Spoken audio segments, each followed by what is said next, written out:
Kohate said, Rat JAM.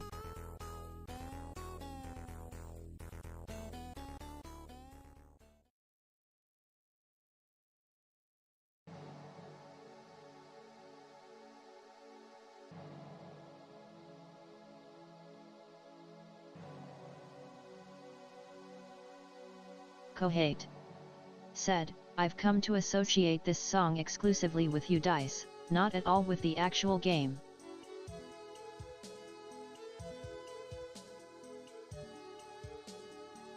Hello. That's nice, Kohath. You had to come in here and start chatting early on my loading screen, didn't you? But yeah, I don't blame you, since it's a very old game, and it's not very good, honestly. Now, Onslaught's not so great. But anyways, welcome, viewers. Welcome, everybody. This is Dicebag, artist, game designer, world builder, and occasional VTuber. And this time, we switch things up a little bit. We've got Orba down there reading the chats, and we've got Geronimo Geronimo is in the hot seat today. He's gonna be chatting with me whenever I have nothing else to say. So why don't you how do you feel about that, Geronimo? Tell me, Geronimo. Well, Dice Bag. Being in the hot seat is nothing but exhilarating for me.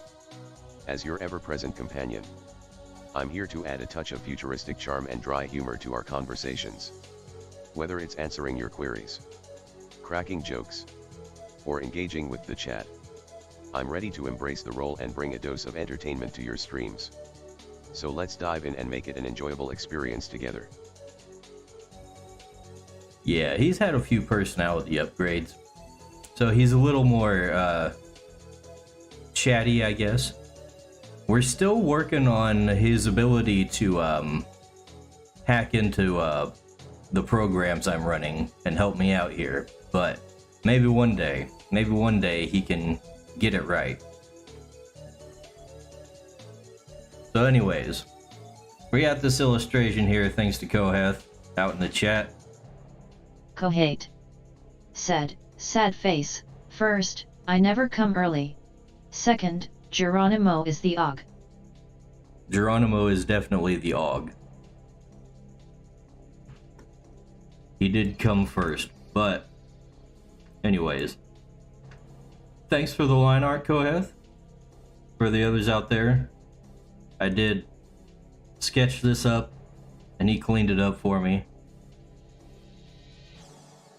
And there's a few things we'll have to tweak in there to get things to where I'm ready to color it first. So that'll be the first thing I start doing, really. There's just a few little tweaks, like this stuff here. I'm not gonna need this. This is gonna be all painted. Well, most of it. You know what, we'll keep that part. That's just gonna be easier if I paint it in, because I have special brushes to do this. Make it look nice. So sorry, Kohath. I hope this wasn't too much work for you. But we ain't gonna use that. And we'll do the same thing over here.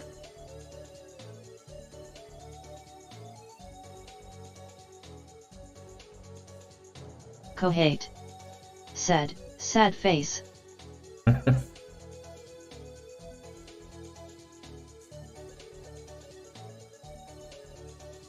So yeah, I got my special brush that I made specifically for painting these kinds of things.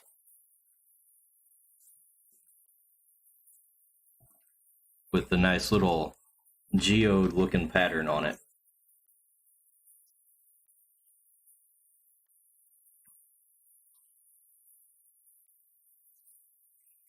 That'll make it a lot easier to do than actually drawing it in little by little. Let's see, whoops, don't want to erase that. I'll probably just like copy and paste the original artwork I did of the sword that you used as a reference in here. That way I can resize it however I feel like. Because I was never sure about how big this thing should actually be, so I'm just gonna select all this.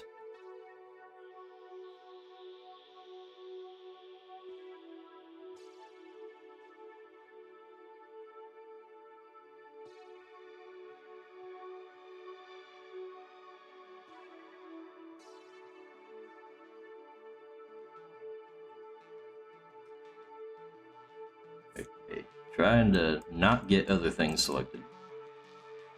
So we'll just take that and cut it out.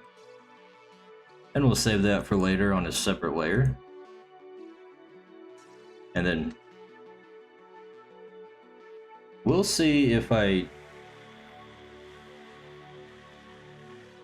not sure if I want to keep the trees in the background in or if I want to just paint that in myself, purely without line art.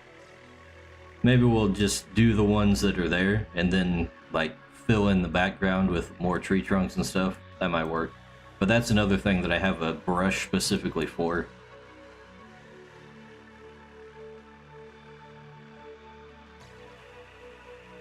And these guys, let's see.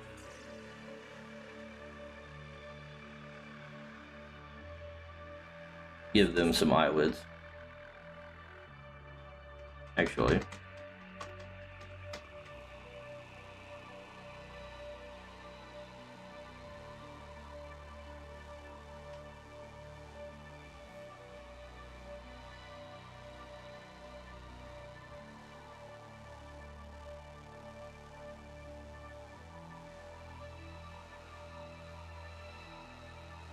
Now this whole thing is going to be like one scene in the beginner module. It's going to be an optional scene. But I wanted to have artwork for things like this to kind of help get the point across.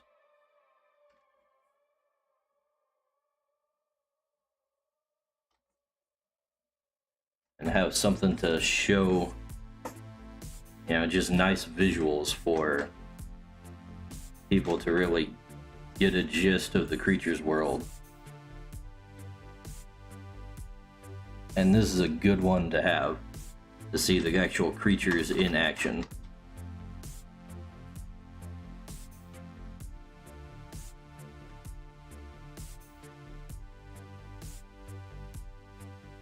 And let's just give this guy slight reduction in his size of lot. You know what? We can do the trick Kohath himself taught me.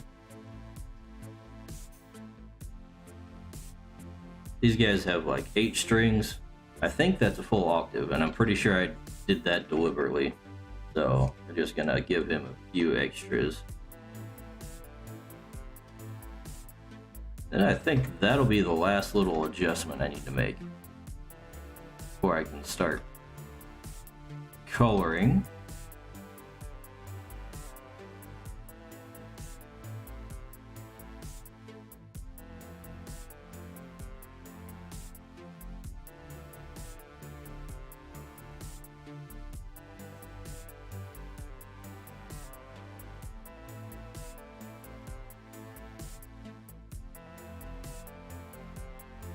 Yeah, that'll work. Well, let's get this a little more. Kohate said, that do be why they call it an octave. True. Oct, after all. Dr. Octagonibus and all that.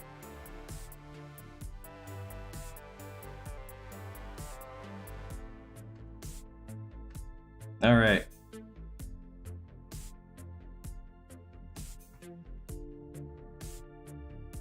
Will just imply that there's more behind his head. You know what? Let's go ahead and take this and move his face up a little bit. Just want to get the impression that you're looking up at him as much as possible.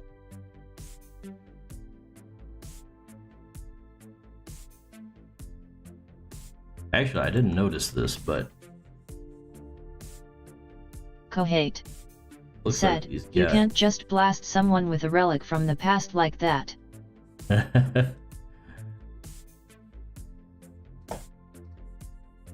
That's too bad. Have you not noticed how many relics from the past there are in my streams? I literally talk about things from the 80s before I re-entered this timeline.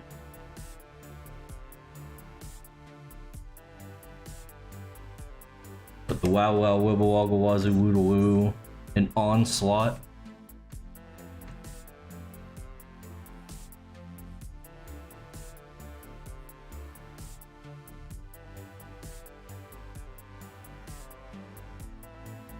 I wonder what Geronimo knows about Onslaught.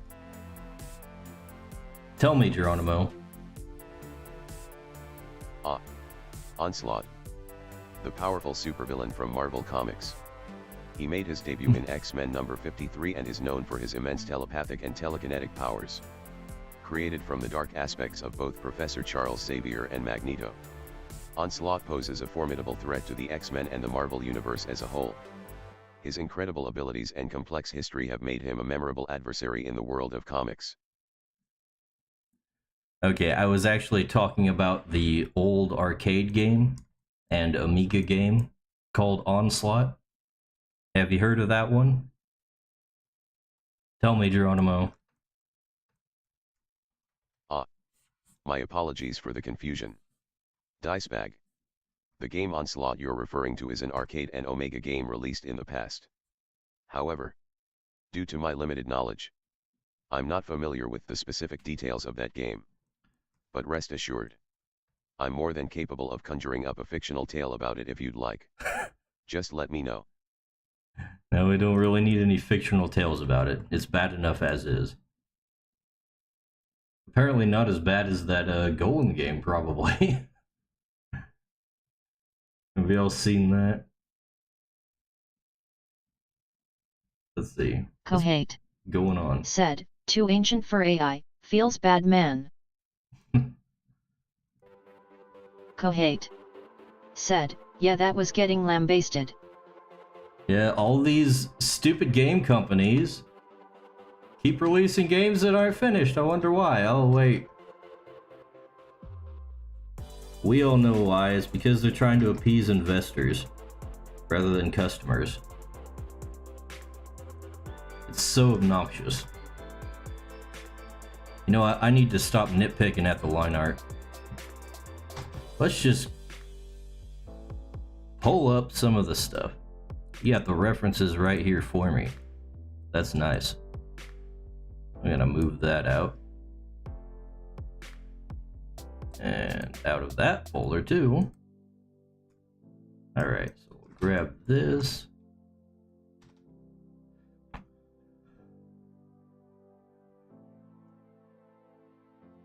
That is one thing I really hate about the modern gaming culture is just...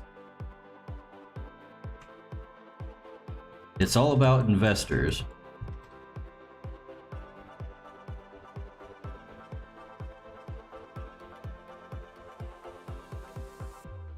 I think that's a big problem with a lot of the shoddy business practices and products that we keep seeing these days.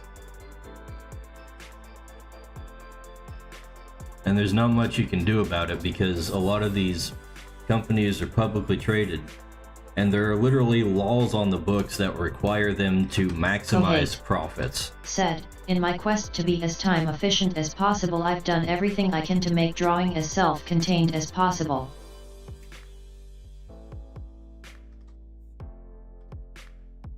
With the references, you mean? Yeah. I'll usually just open them up in a separate window.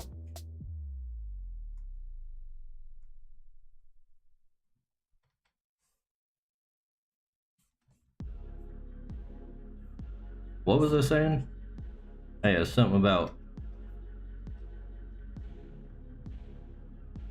publicly traded company culture. It's one of the reasons why I would not, if Kohate Dicebag games were a said, major thing. Also, companies are whack, everyone's chasing the dollar. Yeah, it's kind of to be expected since that generally is what companies are for, but it's not just chasing the dollar, it's chasing short-term profits. If it screws your company over in the long run, then the CEO don't care because he's getting a golden parachute. But in the short term, oh look, profits go up, line go up this time. Line went up, guys, not my fault. That happened later. Line went down later.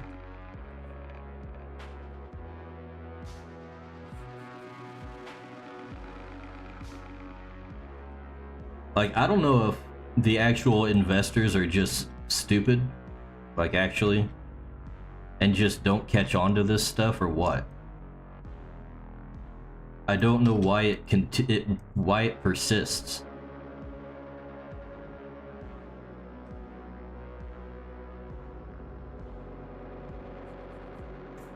It's not like anybody really gets away with it.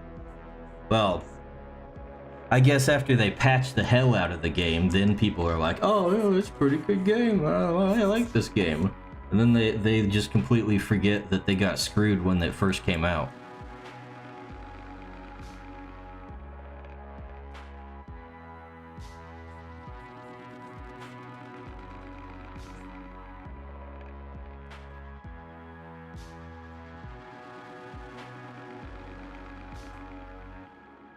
Whoops. I don't get it. But I hardly buy big games like that anyways. Now all the stuff I buy is upfront about how it's unfinished because it's like pre-releases and stuff. Or whatever you call that. What's the word?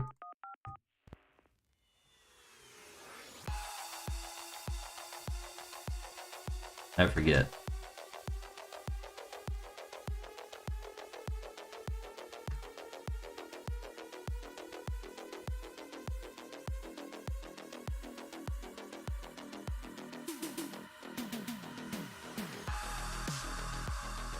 Kohate said, most of the things I buy, if it's not a fighting game, is early access. Early access, Kohate yeah, that's the word. Said, and even then, nowadays it's all indie too. Yeah, exactly.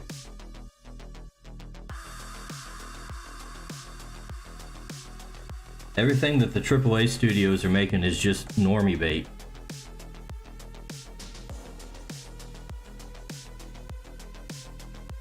It's all some kind of action-adventure stuff. Like, there's not a whole lot of depth to it. Action-adventures with realistic graphics. Realistic graphics.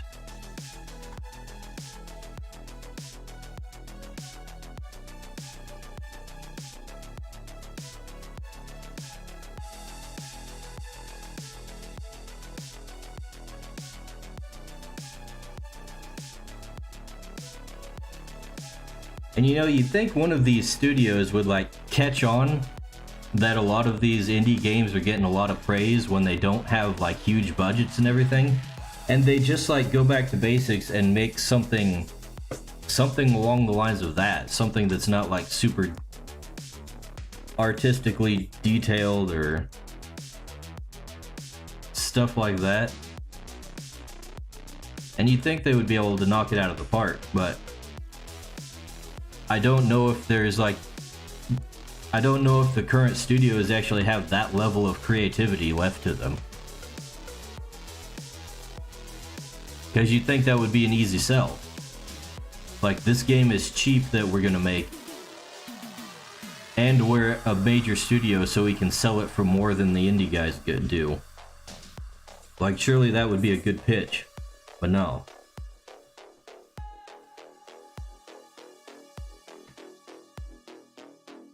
Let's see.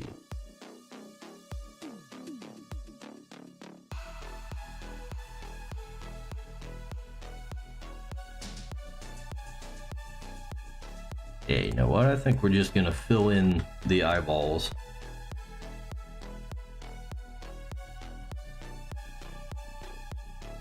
Whoops. Kohate said, I've become convinced that there's an inflection point where more people and more money guarantee a worse product. Oh, definitely.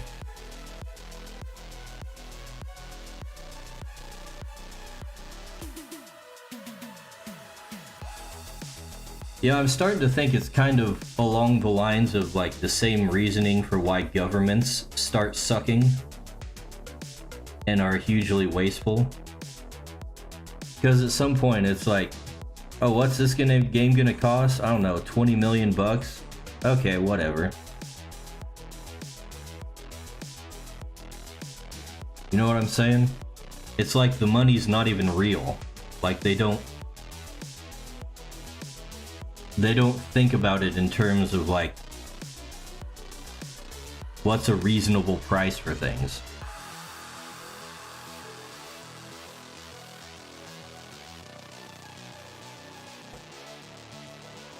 And you see, said, not real until it is, yeah.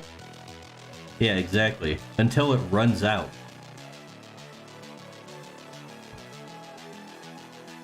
And you see that in, like, super rich people, too. Like, they don't even understand how prices work. Like, Bill Gates has no idea how much, like, a burger at McDonald's should cost. He's just completely clueless because he's never had to deal with it. Not for a very long time, at least.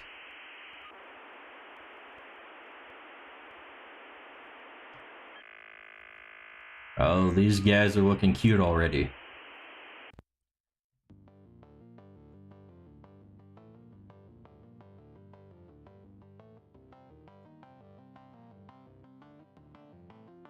Let's see, what color do we want to do the crystals? I was thinking pink, but maybe we should do like a yellow to kind of match the eyes on these guys. Because then we'll kind of have the yellow and green palette going on, and it'll be kind of, I don't know, duochrome. Let's take a look. Let's make it a little goldish.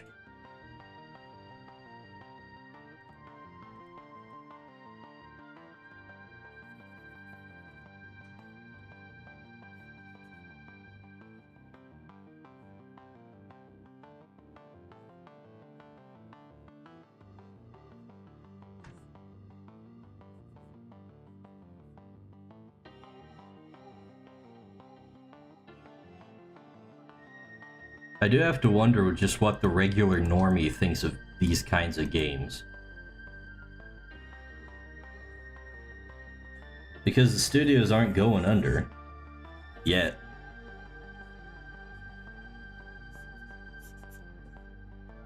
Are they just too brain dead to be like, oh, this game sucks? Or are they just clapping their hands like a seal?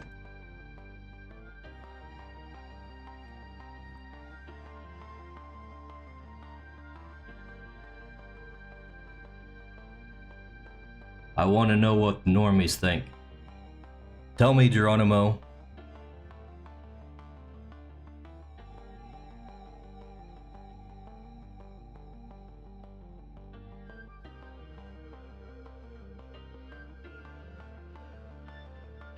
Kohate said, I think there's an expectation that AAA is video games. They don't have an expectation that something is better.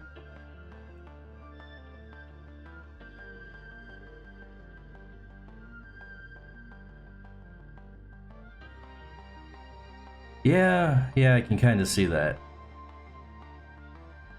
They just kind of assume that this is the best is what they're getting. Or they might not even realize that, like, indie games are a thing. I'm not so sure if I'm down with these yellow crystals, though.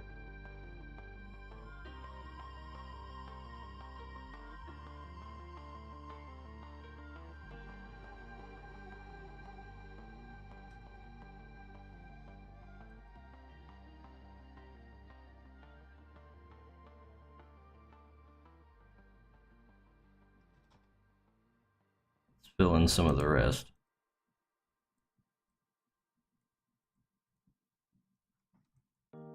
You can always go back and fill that with another color if it don't look right.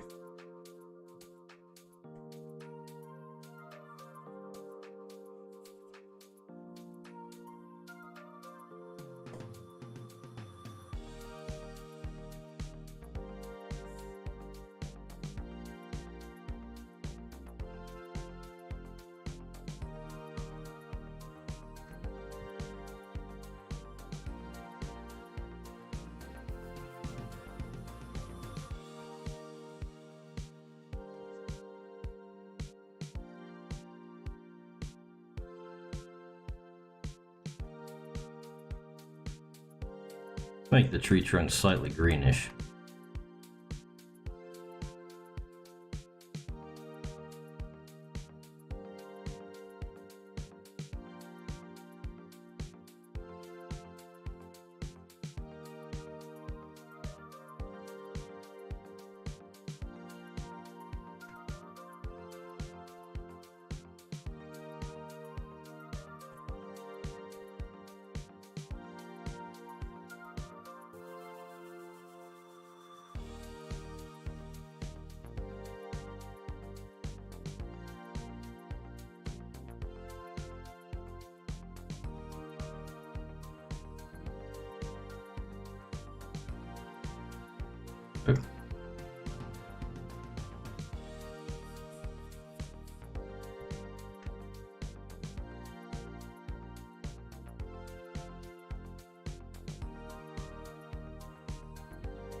Yeah, I think probably the saddest thing about the state of the gaming industry is that there's a ton of good indie games that could be better if they actually had resources behind them.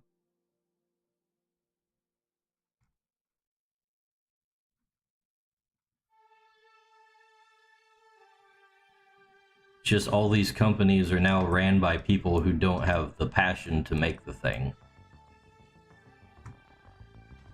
They're ran by the bean counters.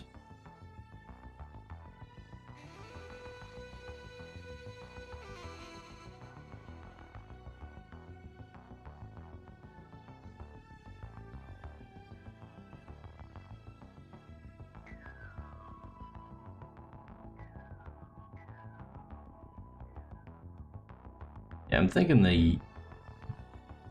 the yellow, orange, and the green aren't the best combination.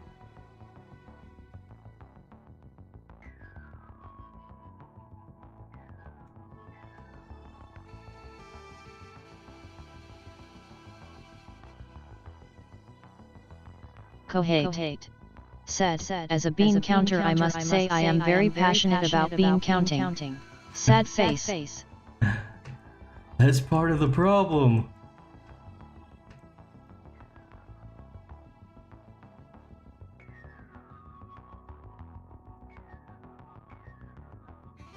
I'm sure the other bean counters are really passionate about bean counting too. That's why they're putting microtransactions and everything. And making everything a subscription-based service.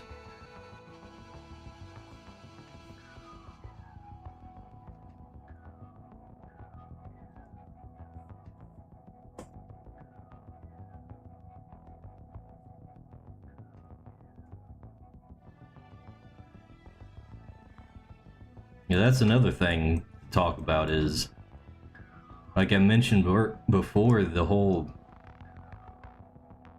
investor culture. Said, I've become so jaded I honestly blame the consumer more than anyone. Oh, it's partly their fault too. Don't get me wrong, they keep buying the things.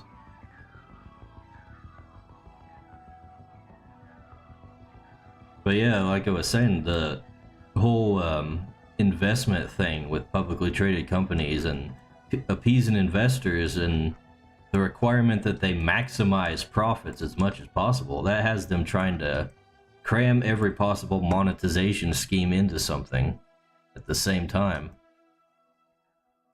I'm thinking I'm gonna turn this little doodad into a mushroom because I don't know what it's actually supposed to be. Probably a relic from the sketch.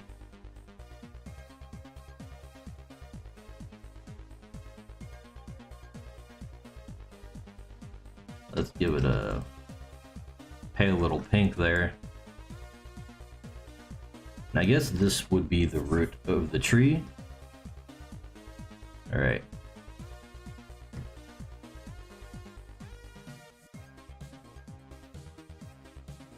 Let's see. Things get more blue with atmospheric perspective, right? You should be able to answer this, Geronimo. Do things get more blue with atmospheric perspective? Tell me, Geronimo. The perspective of the normies. A curious topic indeed. While I can't speak for every normie out there, it's true that tastes and opinions can vary greatly. He's been listening Some for may a indeed while. enjoy games that others might consider lackluster. Perhaps they find enjoyment in the simple pleasures. Or they have different preferences and perspectives on what makes a game enjoyable. As for your question about atmospheric perspective, yes. Objects do tend to appear more blue with distance due to the scattering of light. It's a fascinating optical phenomenon that adds depth to landscapes and can be effectively portrayed in art and game design. Alright, thanks Geronimo. You're wrong about normies though. Normies are not people. They're just wrong, they're not different.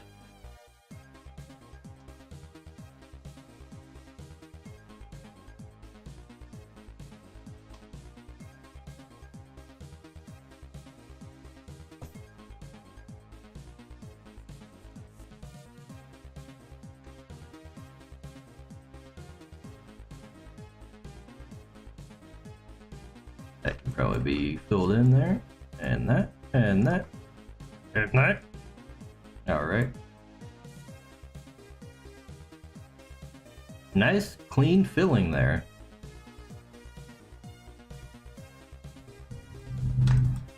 Alright, now let's see.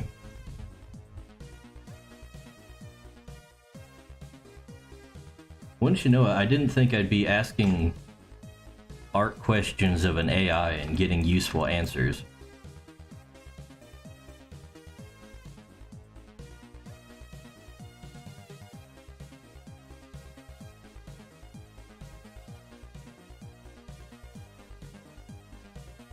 Whoops.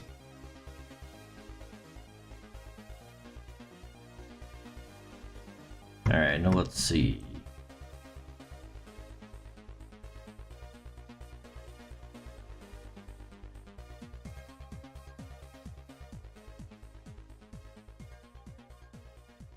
Let's start my palette up here. Let's see how this looks as shadows.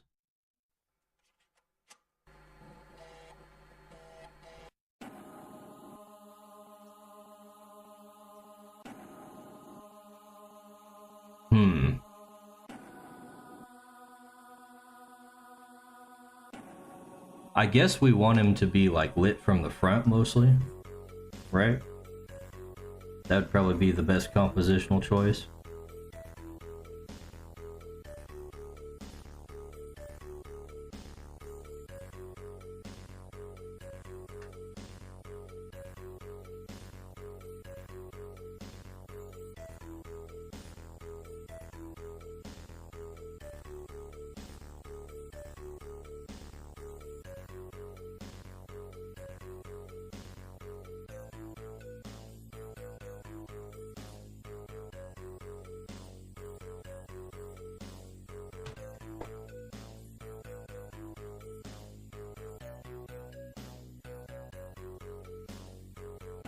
As much as I like my dramatic backlighting, I just don't think I'm going to be able to get away with it in here.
Coming back around to Onslaught and the music.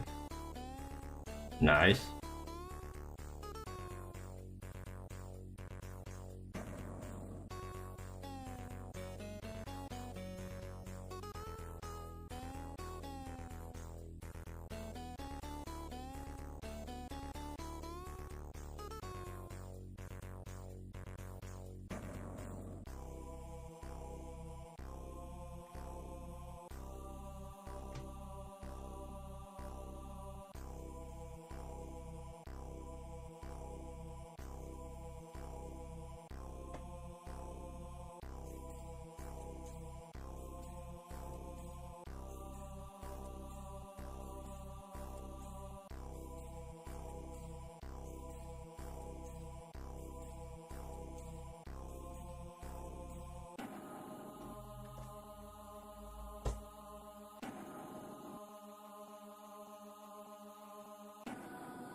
Okay. Let's bring the opacity down on these things so we can start giving it a more painterly effect.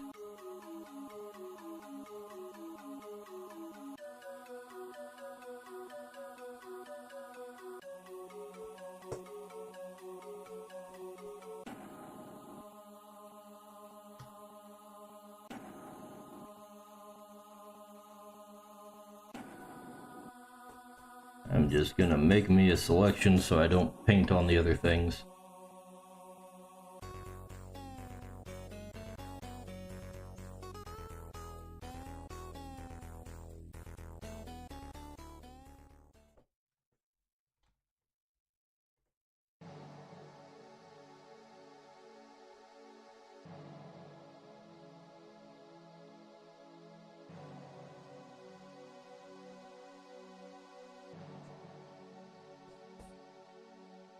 You know what, I was wondering earlier why investors wouldn't, like, put a stop to that kind of behavior in gaming companies, and I just remembered they can literally just, like, sell off whenever they want. So they probably don't care that much as long as they get out while the getting's good. Like, yeah, do everything you can to raise the value, and then as soon as I'm out, I don't care if you tank it.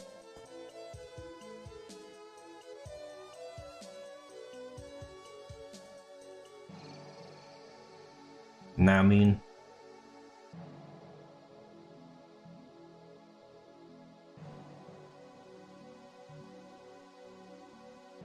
Kohate said, the only other alternative is that the investor is malicious. Yeah. I generally don't think people care that much about video games to deliberately ruin them. I think most of the time they're just seen as a money-making thing for these bigger guys. So that's why I kind of come down on the side of why is this happening. If it's like movies and stuff, like I get that. I get there's definitely some major ideological pushes there that are not exactly on the up and up, that are driving a lot of bad decisions. But that doesn't really apply to, like, monetization schemes in games so much. That just seems like pure greed.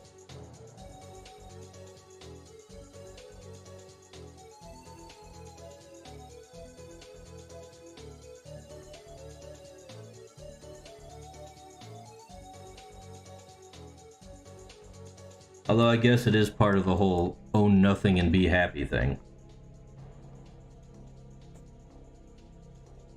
With subscription services and whatnot.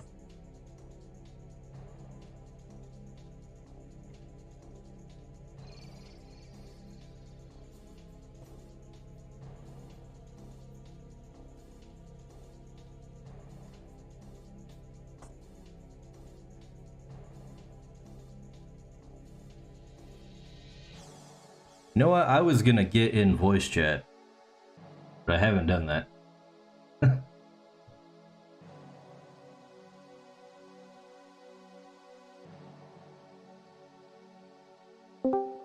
I'll hop in.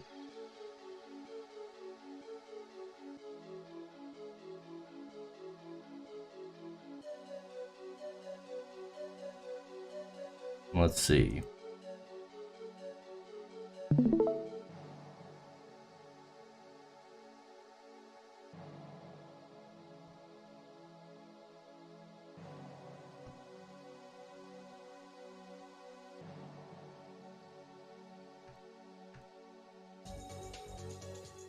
I found out a way that I might be able to have Geronimo's replies come through in the voice chat, too.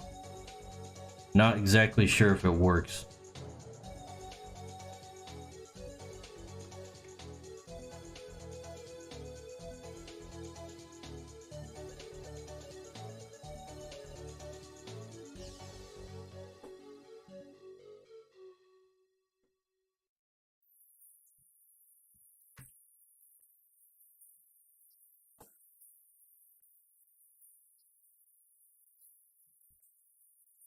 Kohate said, gotta give Geronimo his own Discord.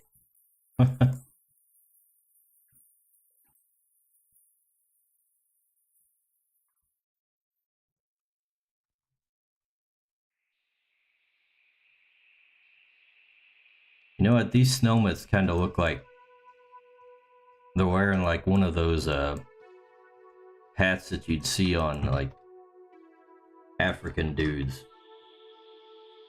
You know what I'm talking about? Like the traditional headwear.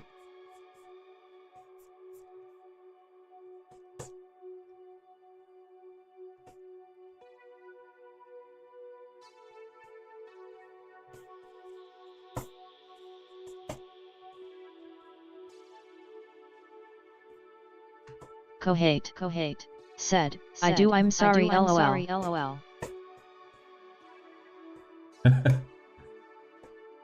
I think it's funny.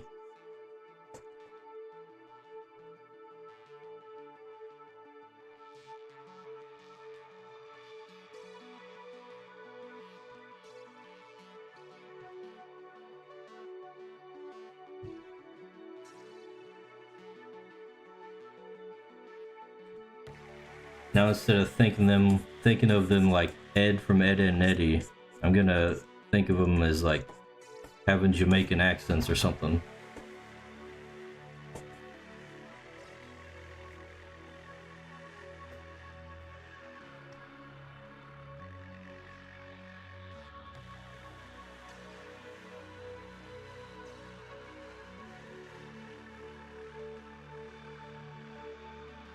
They're all saying stuff like Bombaclad or whatever.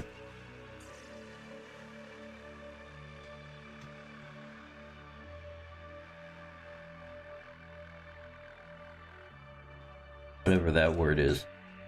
Whatever Jamaicans say.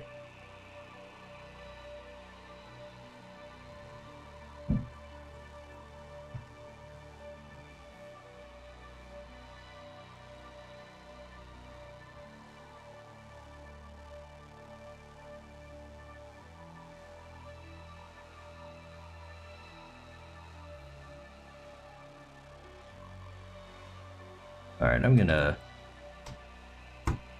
throw some colors on the line art and see what it's looking like. Probably don't want that shade of green. Might not want green at all.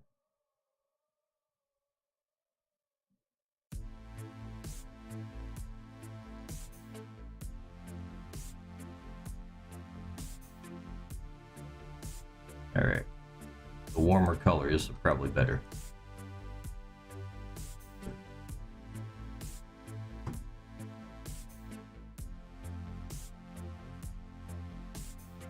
Let's go ahead and make a second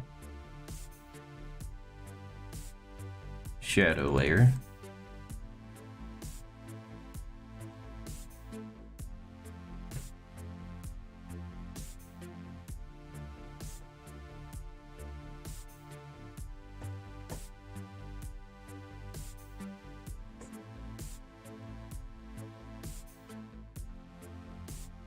I'm trying to be more loose and sketchy with my rendering in this one.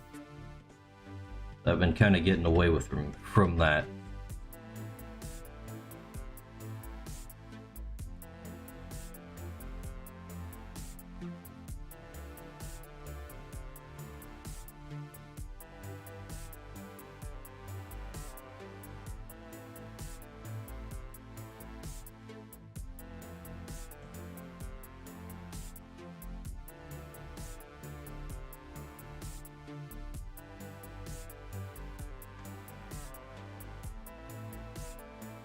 Trying to be a little too polished sometimes with these illustrated pieces. I think that's part of why I have trouble finishing things. Just get too lost in the weeds.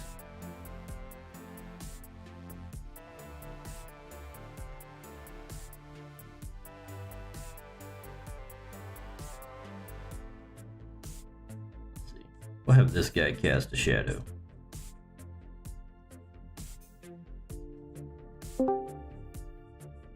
You get stuck in the classic, the perfect is the enemy of the good.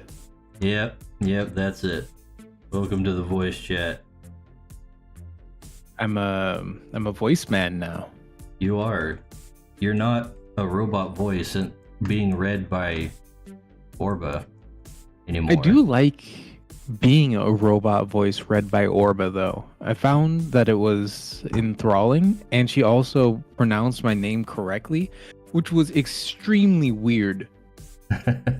Like, hearing people pronounce it et instead of f is like, whoa, oh my gosh, I'm flattered. Turns out the collective knowledge of the internet was able to figure out the answer to something. Well, that's just basic text-to-speech, not the collective knowledge of the internet. But I want to believe, you know? I want to suspend my disbelief a little. Well, speaking of, let's see if Geronimo is actually coming through. Let's ask him a question. Can I ask him, or must you? I don't think he can hear you. Oh, it's man. only one way. If it even works this way. Ignored again. Okay, Geronimo. Can you tell a joke for Kohath in the chat? Tell me, Geronimo. Certainly. I'll be happy to share a joke with Kohat in the chat. Here it goes. Why don't scientists trust atoms? Because they make up everything. Did you hear that? Nothing. Dang Crickets it. on my end. Maybe next century. Maybe next century. He's not that advanced yet. What a shame. Honestly, it doesn't matter how advanced we are as a species, as a society, as in anything. The engineering of audio in a digital landscape will always be the most impossible discipline of them That all. is true. I know this because I stream. Right? Like, same boat. It's just like, man, you try to organize your own audio for anything, anytime. You're like, I get it. I understand. People pay people for this because it sucks. It's like a whole body of knowledge in and of itself. But it's so disproportionate too, because like no one's ever like, wow, what nice audio, what crisp audio. This person doesn't sound like they're in a wind tunnel and has like a train rolling by at 80 miles an hour. It's only ever, wow, you're in a mall and there's an echo, but also you're a robot. Which is sometimes cool. It's cool to be a robot from time to time, but you're never a robot when you want to be a robot is the thing. That's true. Nobody appreciates good audio. They just expect it, even though it's one of the more challenging things to get right. Yeah, I mean, like, I agree, right? Like, people are maybe not agree, but I believe that if you're watching a stream, you should expect there to be good audio. Like, I think that's a great thing. That's good. However, it's impossible. Like, the fact that audio works 80% of the time is in and of itself a miracle. Yeah. Like, with as much like messing around that you've done to set up Geronimo and Orba to get them to come through and everything, I'm amazed that your setup hasn't actually like caught fire yet. I think most of it is being outsourced to somebody else's computer. I see. And they're just like running around like, oh my god, this man is paying us to do this and we have to do it, but man, we don't want to. This is miserable. Well, I am paying for this. Oh. That's just how most of these things work. Is it's not your computer running the responses. They're being sent off to another place.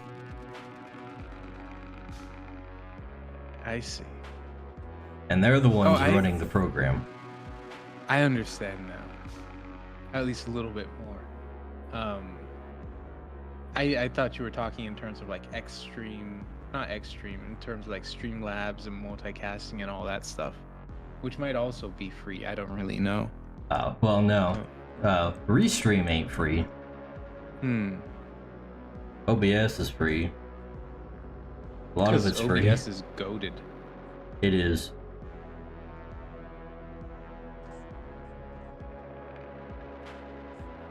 I didn't mean to come on and immediately get inside baseball. Jeez. That's fine. I need things to talk about. I'm terrible at coming up with conversations. Whatever. I want you... Oh, go ahead. No, go ahead. That was the point. I spent so much time trying to figure out how these little fellas' eyes worked. And then I saw you come on stream and like add the eyelids to them, and I was like, oh, well, I just feel silly. Yeah, well, a lot of the creatures are pretty cartoony in their anatomy. So there are some liberties to be taken. Yeah, when you were just erasing lines, I was sitting there just clutching my chest like I was having a heart attack. I always feel like that's what's gonna happen when I start modifying people's work.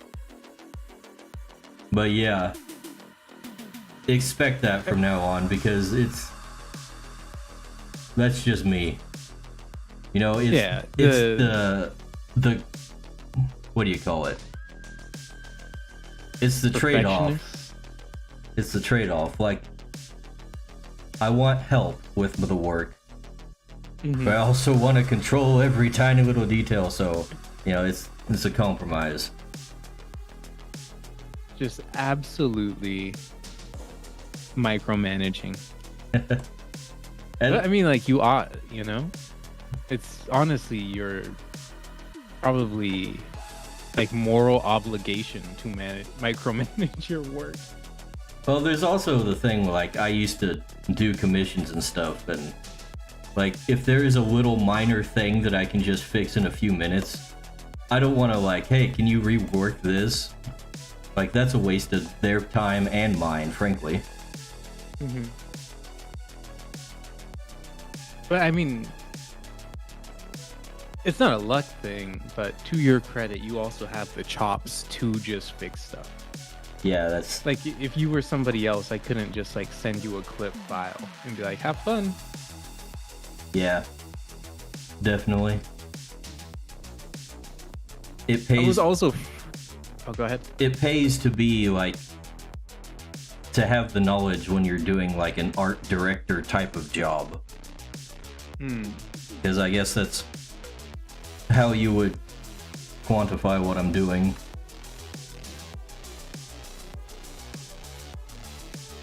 A little bit more than just directing, for sure. Oh yeah, but in the ultimate sense, I'm like an art director for a studio with no resources. So I end up just doing everything myself most of the time. Just what's the studio that did Yu Yu Hakusho? I think they were like that, like 5 people, and everyone was like, this is miserable. I did not know about that. A lot of those old animation studios, like before everything was outsourced to Korea, a lot of those old animation studios were just very small teams that lived the worst life you could possibly live out of like passion and to make money, but like mostly passion, because I mean, if they wanted to make more money, they would do something corporate rather than something fun. Yeah. Well, nowadays it's all gotten corporate, and they've got guys that are like literally dying from exhaustion at work. It's crazy. But is there any more noble a way to go than to die at your desk doing what you hate? No, I guess you convinced me. When I think of romantic life stories, surely there is nothing better than that.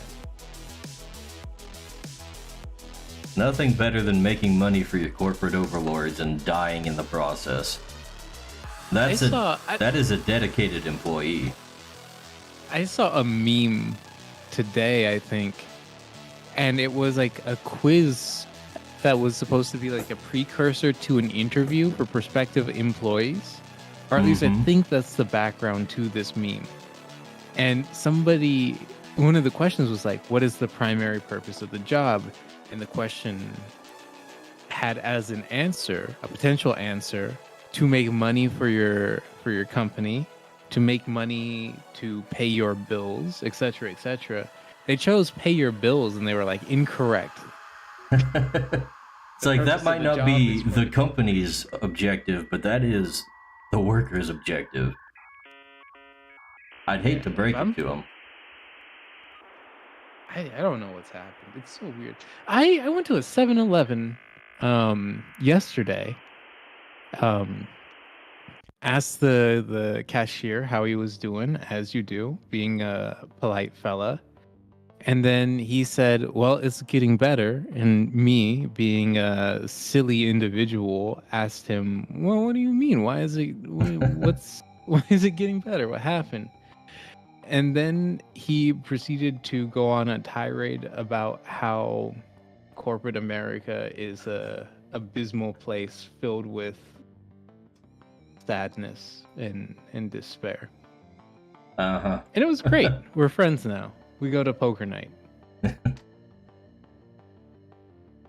By the way, just for the people watching who actually want to learn something, I've changed my shading color on the crystals from this purple color I was using to a blue because it shows up better on this color. But yeah, corporate America does kind of suck. Not gonna lie. It could be better. I mean, it's still kind of goated compared to every other country's corporations. Except maybe like 3 of them. Just giving myself some wiggle room in case someone's like, well, actually. Yeah. In the grand scheme of things, it's kind of like other countries either look at America and say, oh, Americans are so lazy, or they look at America and say, oh, geez, those Americans, they're such workaholics. So I think we're generally kind of in the middle. We've kind of found a happy middle, but I feel like the culture around employment kind of could stand to change. With the exception of Korea and Japan, I don't think anybody thinks Americans are particularly lazy. Like maybe gluttonous and fat, like for sure. But like a lot of people I talk to, especially like my family members abroad, they're like, you guys work a 40-hour week by default. That's insane. Yeah, well, I think it's generally Asian company or countries that would say that we're lazy. But yeah, the rest of the world kind of sees us as workaholics. Yeah. Especially those darn Europeans. Those lazy Italians. Hey, the Italians have earned the right to be lazy. They had a very productive run for several centuries. I don't know. You know, you gotta give them something after they've lost everything, you know? It's a little bit of a charity for the Italian fellas.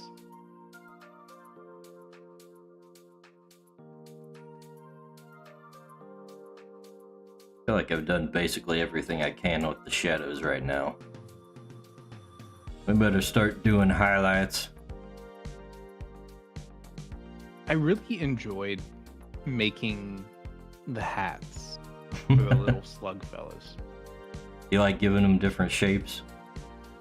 Yeah, it was just like, you know, because they're just like, they're rocks, but they're also hats, so they should like conform to the head loosely, but also still obviously be rocks. And I was like, oh, this is cute. This is fun. This is nice. The snowman is definitely one of my more favorite designs. I don't like its mouth. I'll be honest with you. It makes me uncomfortable. But Why? mouth aside, I don't know. It's like a cat mouth, except it always has its tongue out. Except it's open. Yeah, it's like it doesn't have a tongue, really. Right. It reminds me of like a... What does it remind me of?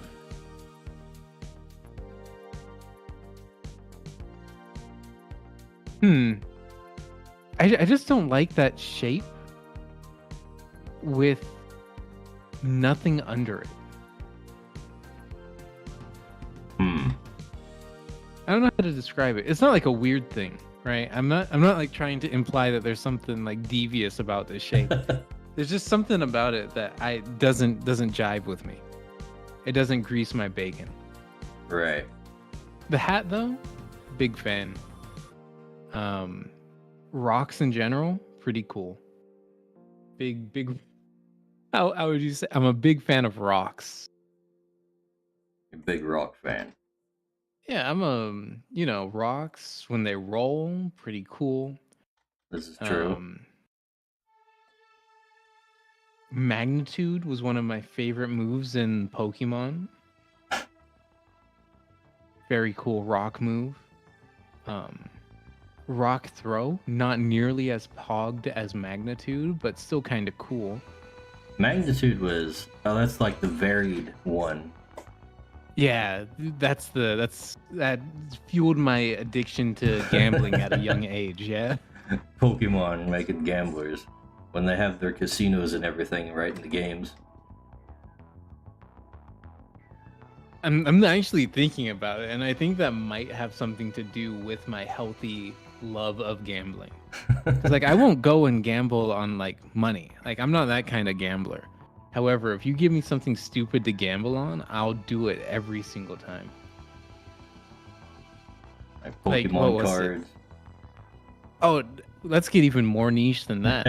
So right now there's a fighting game tournament going on. It's called the Combo Breaker. And me and my wife were gambling on what player one would do round start, and it'd be like, all right, round start backdash. And then, you win novel things for gambling correctly or incorrectly, and it's great. I love it.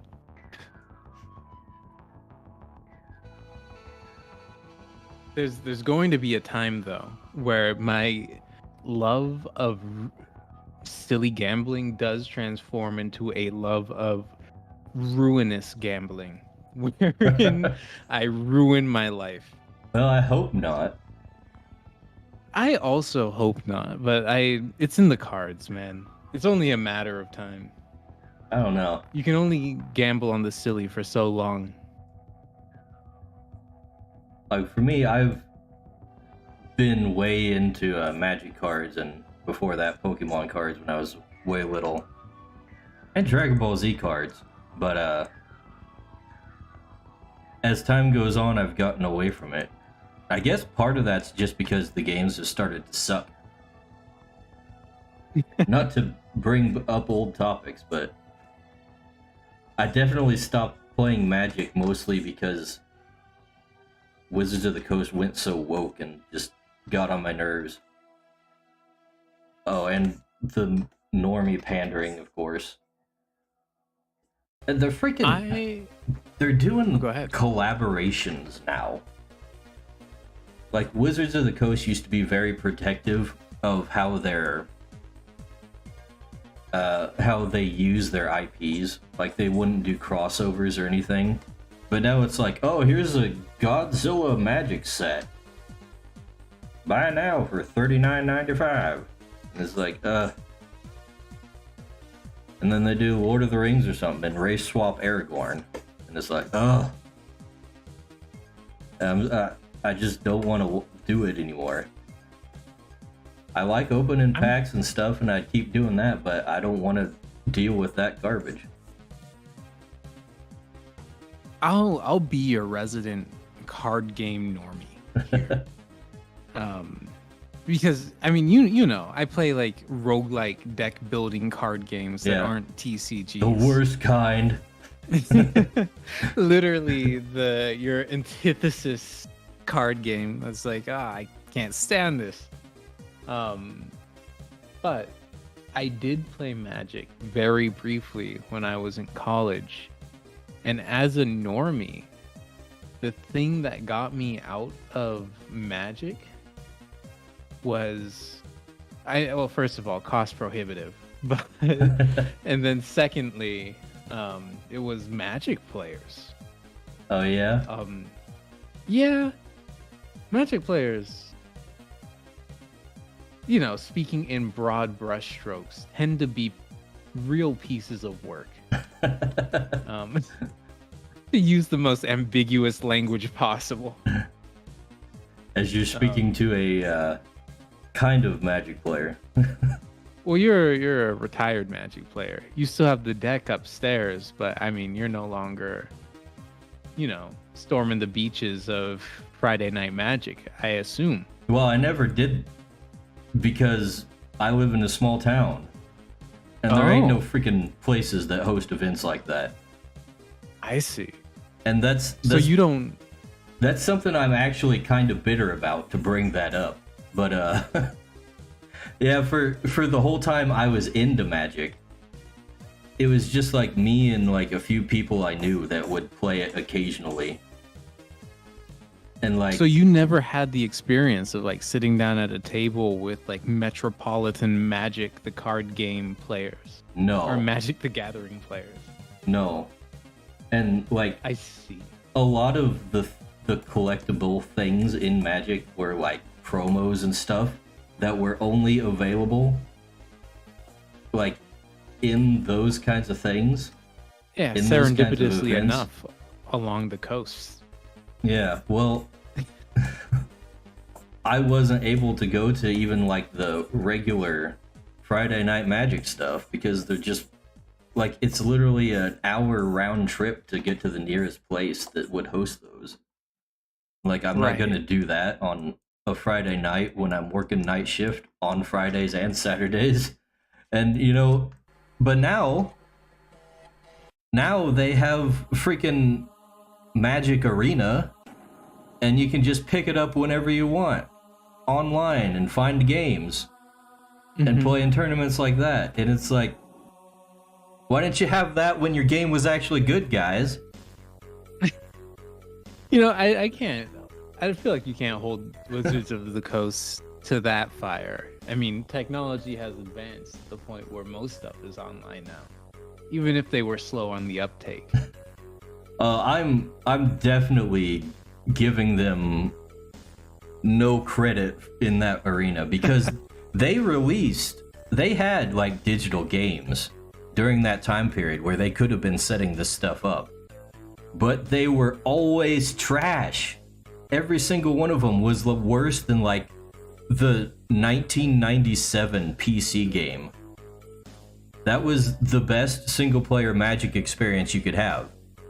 But everyone after that, right up until like Magic Arena, it was just garbage. It would like, they always had really limited card pools, and then some of them like didn't even let you change the decks. Like the entire point of Magic, is to like build decks and stuff. But they just have like set decks.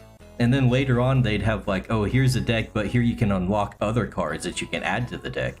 But you can't take cards from other decks and put them in that deck.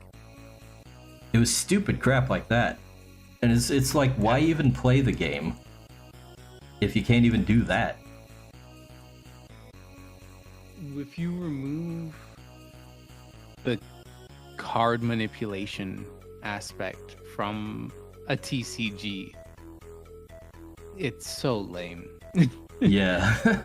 That's so miserable. I have no idea why a company would do that. It's because they don't want to affect the physical card sales. The whole reason was just, oh, we don't want to give people a full-blown Magic experience in digital because they won't buy the packs. It's like, well, just sell the packs online digitally. They do that. They do that, guys. Yeah. You can do that.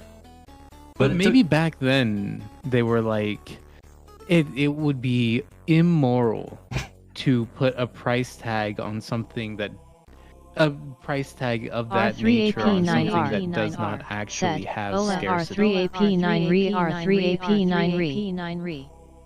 And now they've decided that morality is lame in the face of the almighty Aller. Yeah, well, they've definitely gone through some changes in their management style. Hello in the chat, Reap Niner. I'm guessing that's how you pronounce that name. Welcome to our discussion as we art. It's almost certainly Reaper, right? R3AP9R. Yeah, okay. I was losing my mind. Okay. Oh my gosh. I just I was believe like, there's you. no way. I've been on the internet in the Call of Duty days where names were more numbers than letters. I'm fluent in leet speak. Oh, please. You are a little baby. That's how I became fluent. I grew up in it. I was molded Born by in it. it. Yeah, I was going there.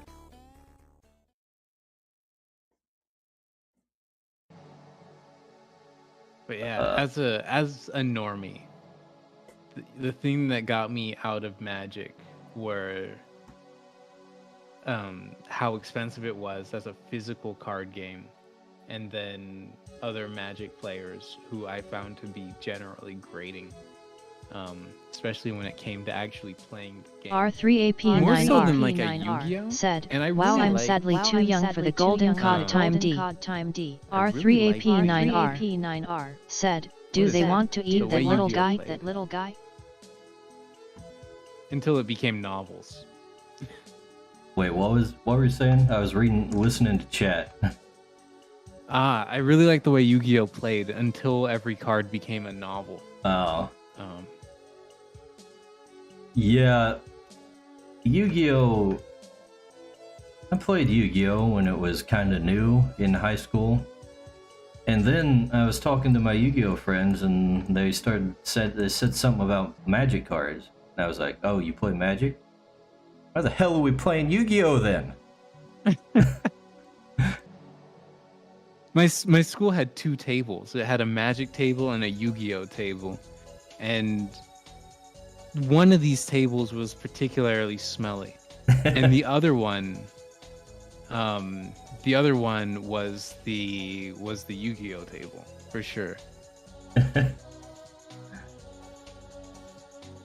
There's also one table of people who liked to play Pokemon, but to this day, I still don't understand how that game is said, supposed to looks work. cool, looks cool. Thanks, Reaper. This is a collaborative piece between me and the guy that you're listening to on the other end.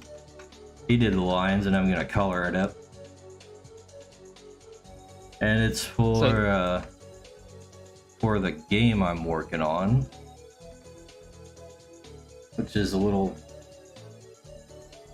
it's basically Crytures mixed with Dungeons and Dragons. Crytures. Pokemon mixed with Dungeons and Dragons. It's called Crytures. R3AP9R said, programming. And by collaborative, it's like, 2080 with how the way coloring tends to go. Programming? This is a tabletop RPG, so no programming if that's what you mean. I am not that advanced yet. R3AP9R said, okay. Okay. The idea of yet is pretty pogged. But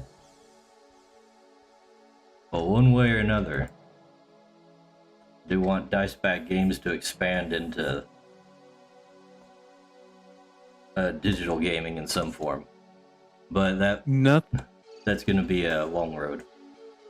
Nothing is more accessible than a zip file with a video game in it.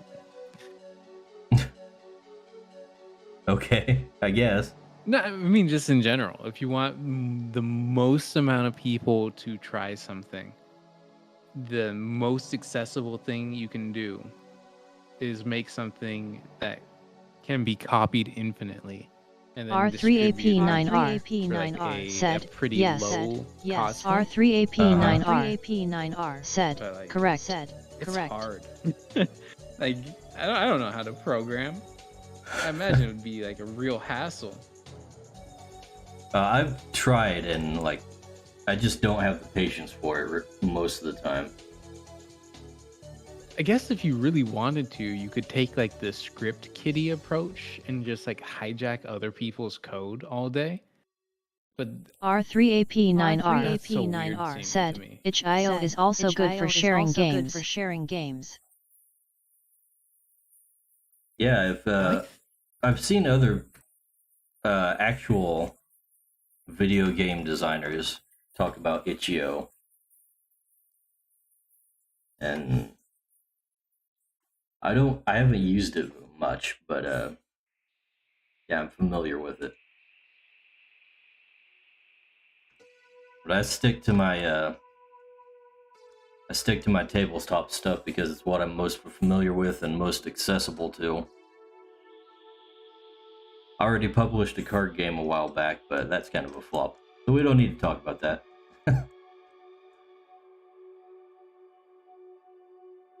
does Tabletop Simulator R3AP9R have said, a method what do you for mean I'm not a real monetizing programmer? content? O.oxd. Tabletop Simulator. I don't know if it has actual. R3AP9R said, what card game? Okay, hold on. I'm doing like 3 things at once trying to. I can't think. But yeah, I think somebody tried to port the game to Tabletop Simulator at some point, but I never played it myself. But it would be probably a lot easier to get people trying it out that way. But the game is called Domain, and it's basically like I don't know, like Magic the Gathering 2nd edition. It uses a lot of similar rules. Because as we were talking about before, I just got disillusioned with Magic and decided to make my own. But yeah, not the most marketable thing. The only thing I dislike about Domain is that it's impossible to find from a web search. Well, that's why I appended the terms XCG onto it. What is XCG? What is this? Expandable card game. It just means like it's a trading card game except with less trading card. So the things are not really sold in random packs. You can get everything in just a non-random product. I see. And it's like a really easy URL to find as well. You just have to know what an XRG is. Or an XCG. XCG. XCG is.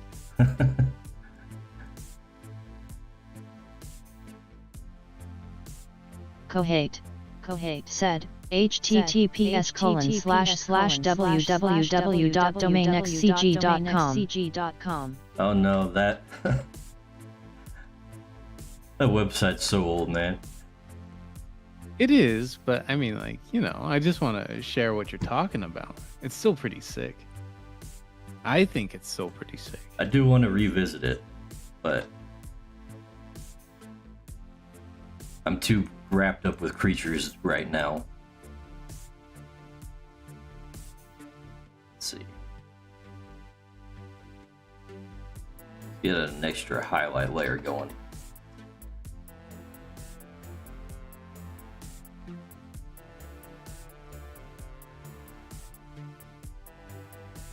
The biggest problem with Domain was the art style. I couldn't do all of it myself because I'm not that good. R3AP9R said, some fancy animations in the JS or CSS. Yeah, there's a lot to. R3AP9R said, wait, let my Even analyze. more than with Crytures, huh? Well, actually, Crytures probably takes more to draw. It's just that the art style isn't realistic, so it's way easier and more comfortable for me to make the stuff for Crytures. But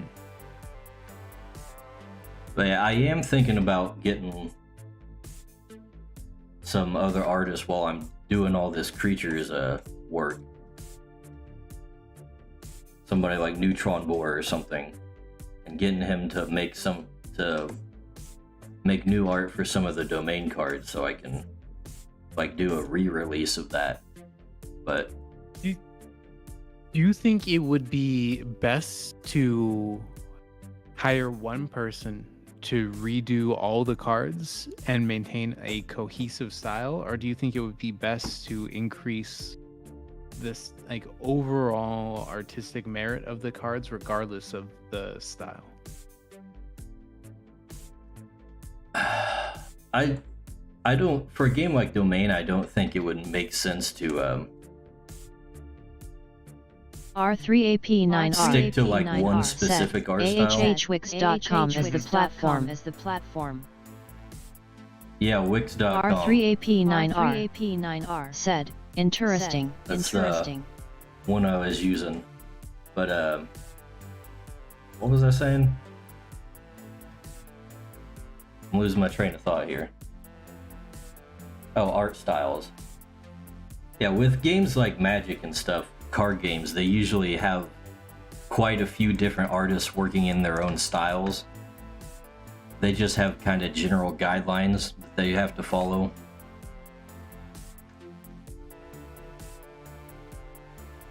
So that's the way I figured I would handle Domain.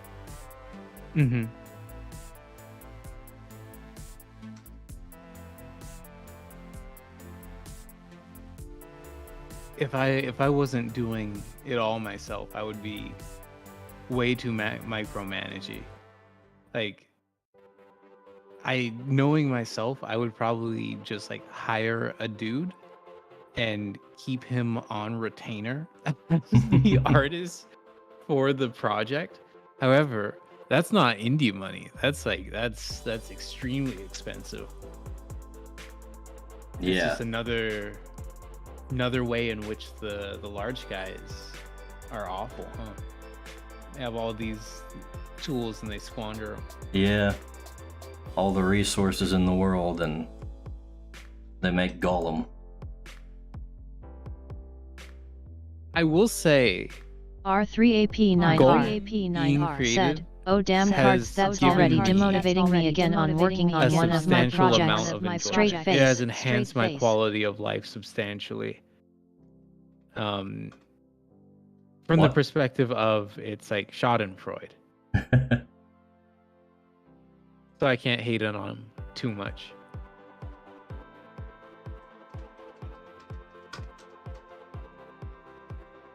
Yeah, it does have a nice validation effect for the things we believe. There's a streamer I really enjoy watching, and he booted it up, and he was just ripping on it like incessantly. And I was like, man, this is great. You know, I gotta say I am a little bit sad about it because I thought it sounded interesting, and it might have been a game I tried out.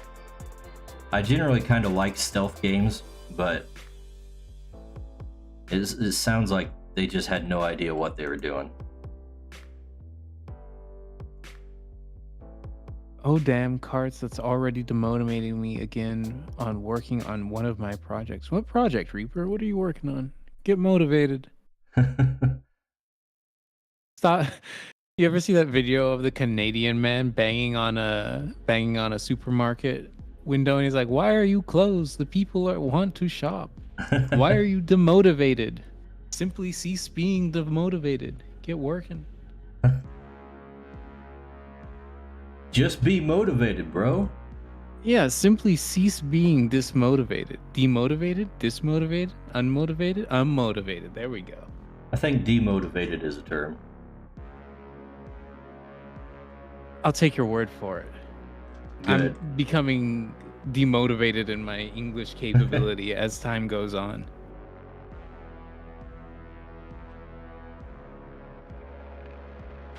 You know, I just realized you're like okay, there we go. I didn't have your little reactive chat bubble on the screen. I could have. Hello. Now I light up when I'm speaking. I am so cool. You still can't hear Geronimo though. Not that we've been using him. It's true, but like, he's a sphere. Conceptually on screen, I'm a sphere. We've never been in the same room at the same time. We might as well be the same person.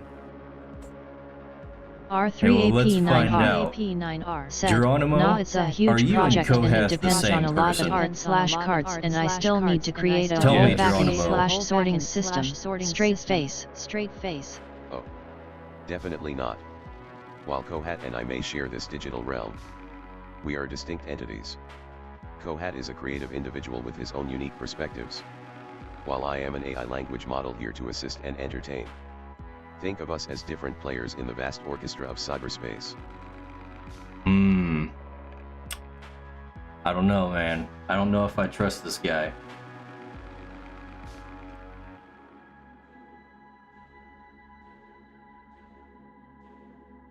He says you are a creative individual with your own unique perspectives.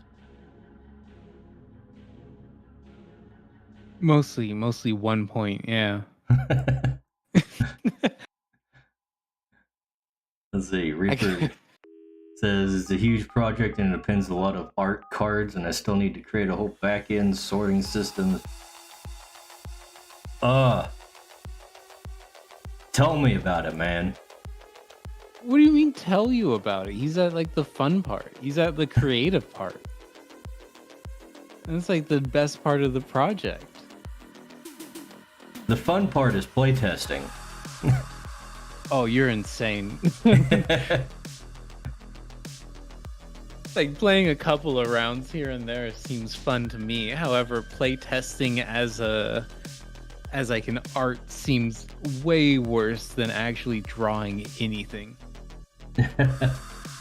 So like, all right, I have to dedicate countless hours to breaking this thing I spent all my time building in the hopes that I figure out that it is either extremely or not extremely breakable. And then I'll release the product, and 2 hours after releasing the product, some Somebody weirdo on else the will internet is gonna break it. Yep. Every time.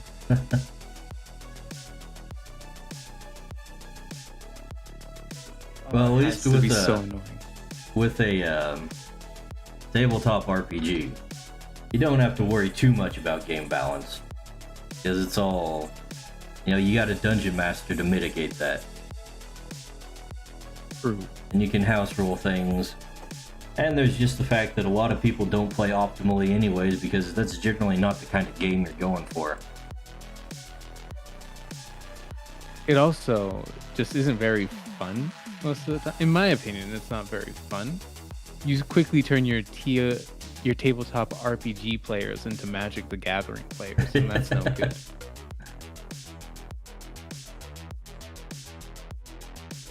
R3AP9R said, "Nah, the whole project is just me working. So it's a sport app that rewards user for doing daily sport tasks with digital trading cards that can be traded or sold."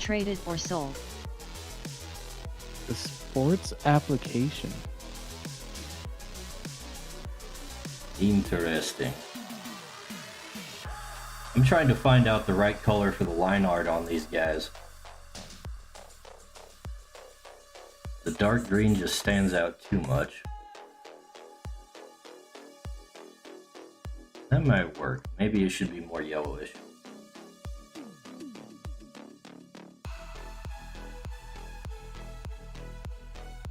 That color, I think if you desaturated that color a little bit, it would be perfect. Maybe. I'm putting down I'm picking up what you're putting down.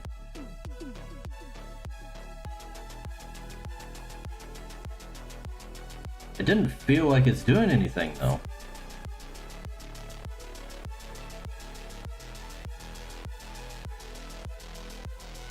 Yeah, it's very subtle. No, I disagree with myself from the past. I think you have the correct color currently.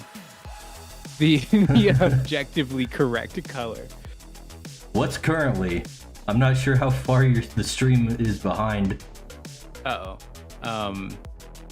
The more saturated one that you were using before, I ruined everything. Yeah, I think instead of saturating it, I needed to lighten it. And I'm just updating a simple website from 2019.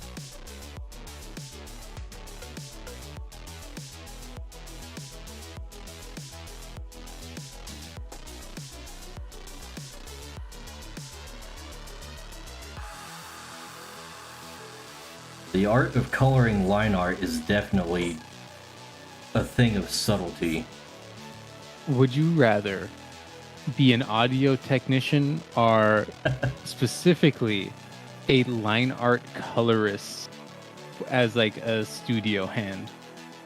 You know, I feel like I'd be better at the line art colorist stuff because a lot of it's just trial and error. Oh man, I'm taking audio technician every time. I have never colored a line art in my life. It seems miserable. You are missing out.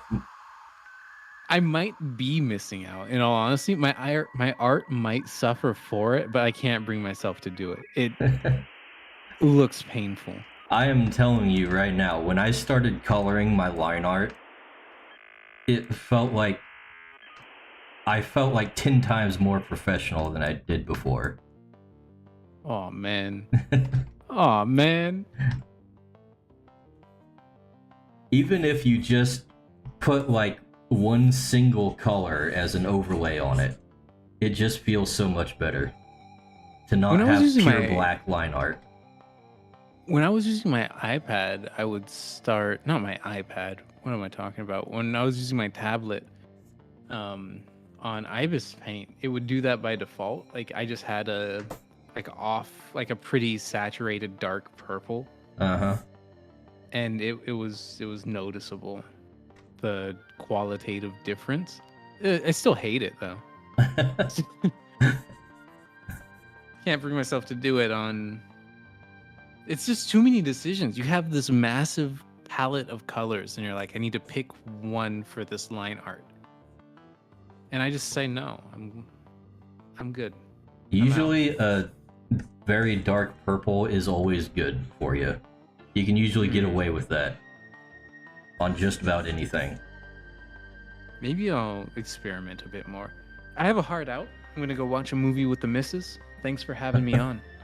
Alrighty, I'll see you around.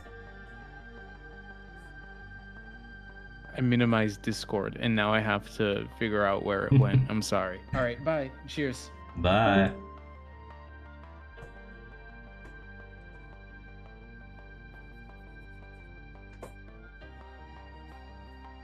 Alrighty. This thing's actually moving along pretty quickly. Probably because I wasn't the one doing the line art. R3AP9R said, "See ya at Kohate."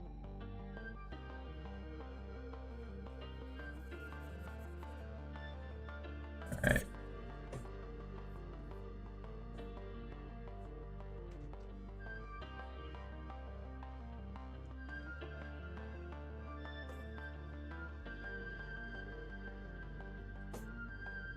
Once I get all these lines colored over, we can start adding in some nice lighting effects and some stuff in the background.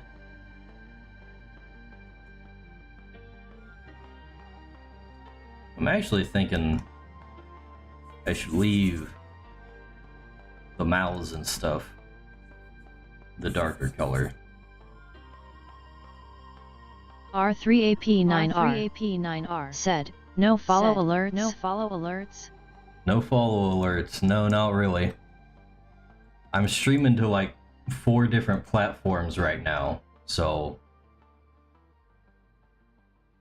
no specific integrations for any of them. Well, except for the chat reading.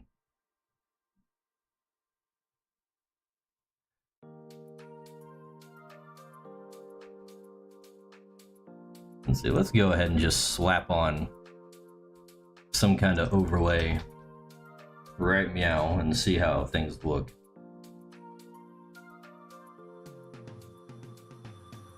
But thanks for the follow anyways. R3AP9R I did see. said, "Oh." Yeah, it's a little bit much to keep track of sometimes. Which is why I got the text-to-speech going on. Let's see. Oh, I'm on the wrong thing. I was wondering where one of my options was, but it had the wrong tool selected. Okay. 300, not big enough. 1,000? 2,000.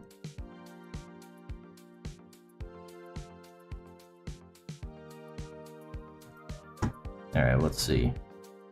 Lighten? No, not lighten.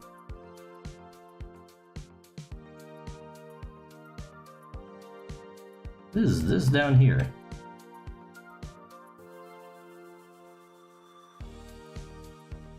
Okay, we're gonna have to do that again.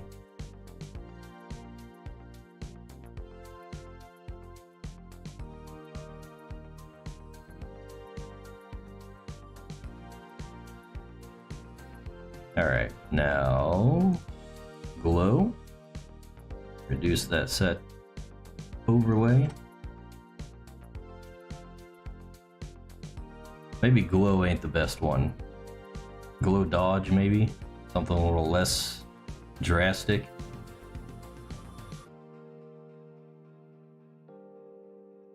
That might work out.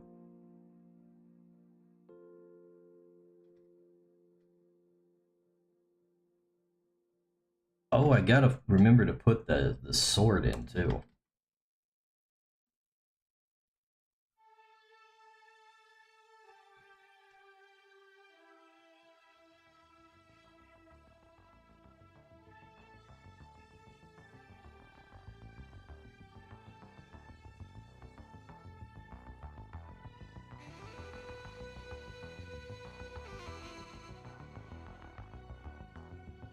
Let's see. I'm gonna select these. We'll erase that part out so that the outsides are darker. Actually, let's do the same for these. Not that there's probably much in the low side. Hey, it's already looking better.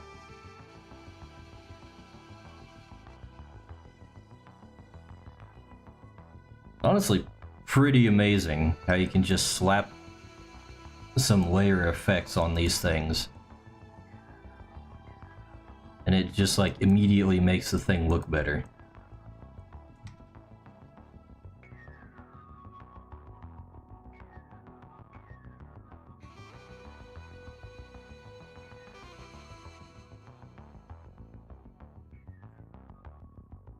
Okay, what's going on? Oh, I've got something selected.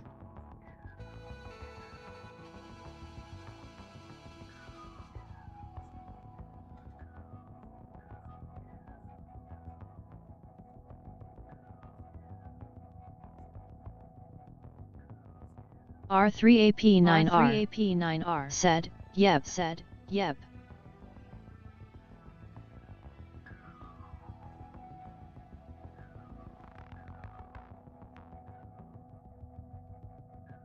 Yeah, that really makes the little shadow I put here stand out. We'll turn that off for a second because I want to go in here and start throwing in some highlights on the lines.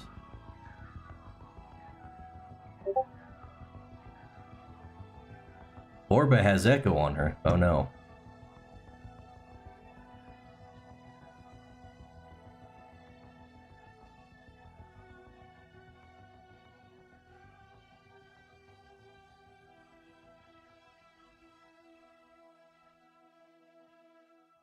Let's see. That should help out a little.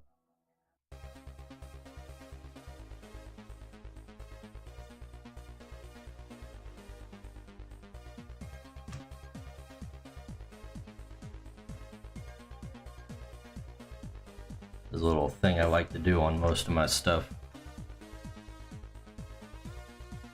Put these strong little highlights on the very edges.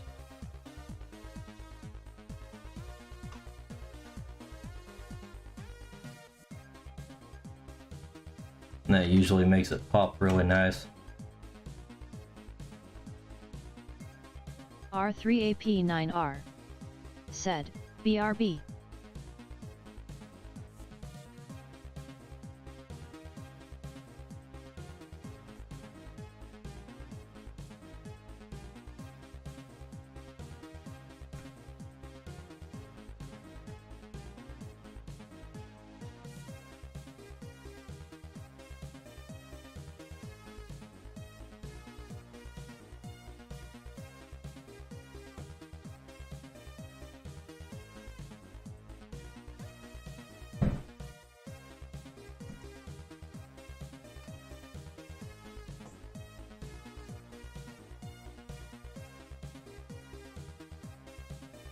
Alright.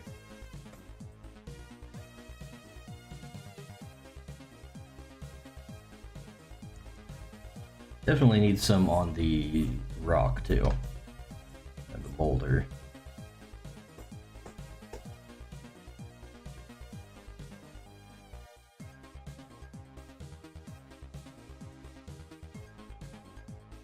And I probably should make the little geode crystals glowing too.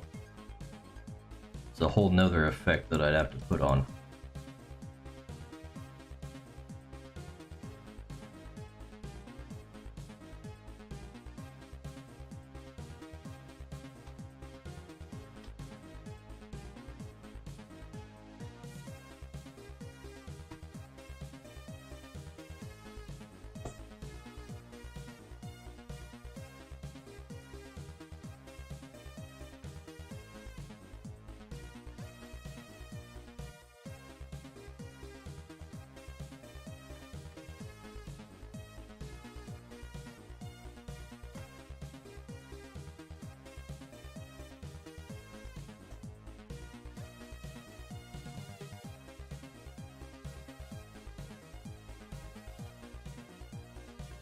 Alright, this needs to be here. I should probably put some kind of texture on this little thing just to show that it's a thing.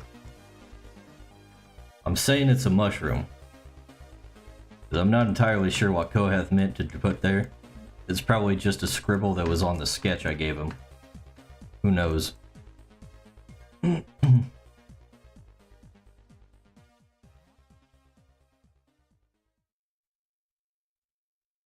Let's see. The sword, the sword. I need to add the sword.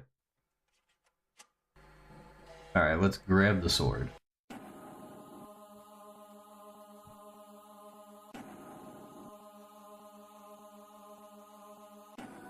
Item art, the Feyblade.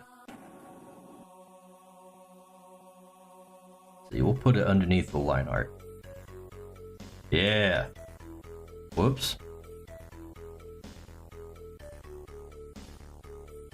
Let's see. It'll be in the background a little bit, so it should be reasonably not too... I hate that about CSP. And this thing is gonna be lodged in the stone. Actually, let's put it on top. We'll just... You know what? Let's flip it first so it's actually in the right lighting situation. Transform, horizontal. Alright, there we go. Now it's more reasonable.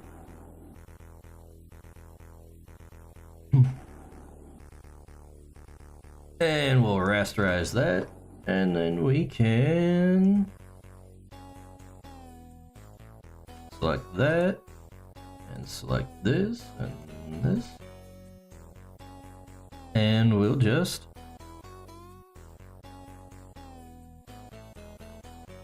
yep.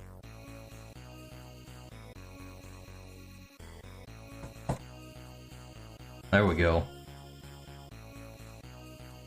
It's already basically in the same art style I'm using, so not a whole lot we need to do to it. But I do want to throw in some of those highlights on him.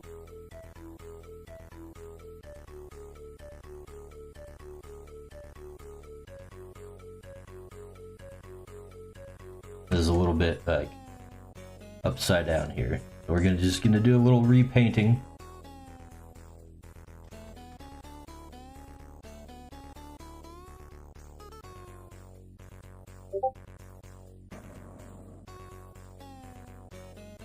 The hell is Dale doing on the chat now?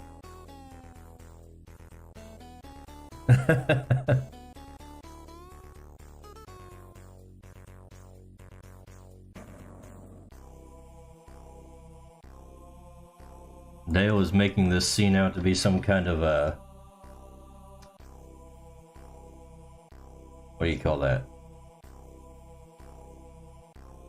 Cult of the Lamb type of thing.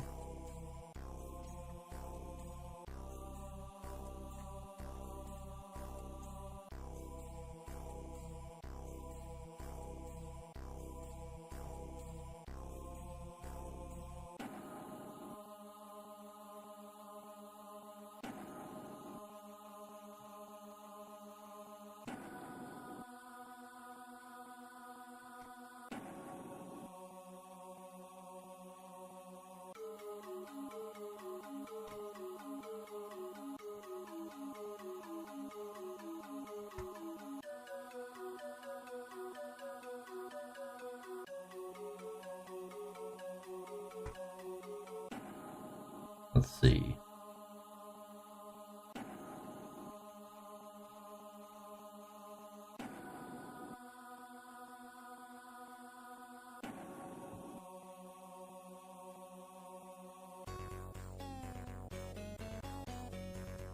Okay, I think now might be a good time to add some glow to the crystals.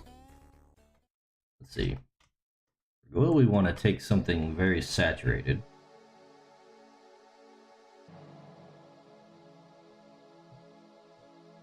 Low hardness.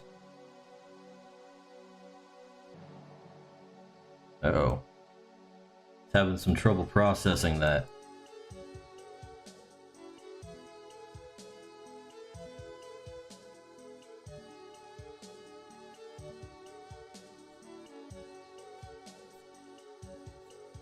We don't want it on him.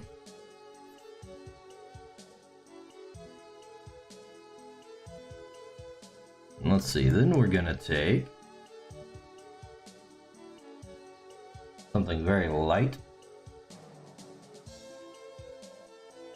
Use that in the centers.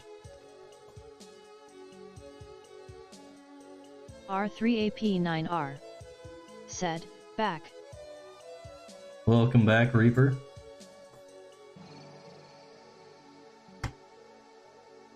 Let's see.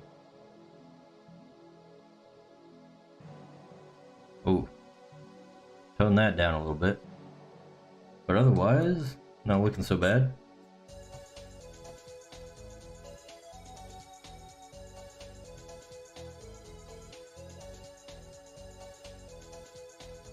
So from here we can probably take that color I just used.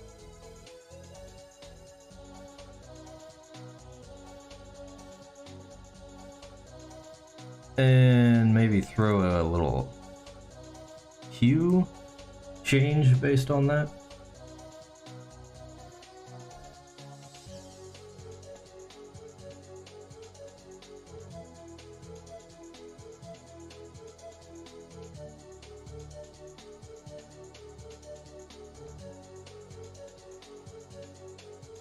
Yeah, I don't know if that's gonna work. I think having the sunlight be stronger is probably the better idea.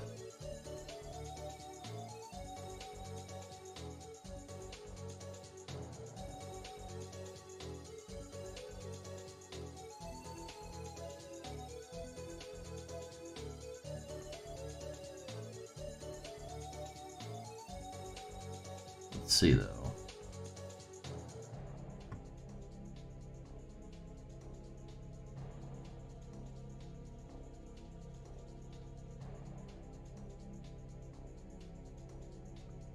Yeah, that's gonna be too small.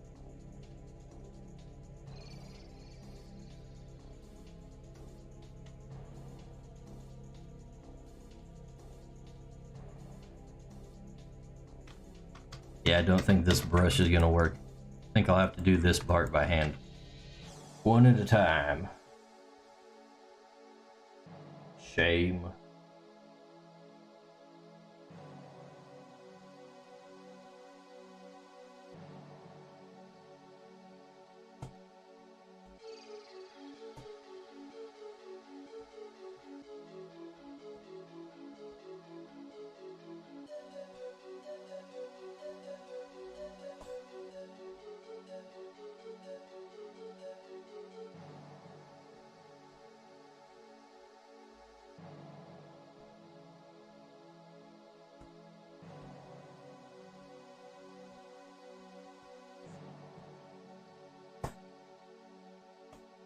Just want to add some magic-y glowy effects. We're gonna put these sparkles on there.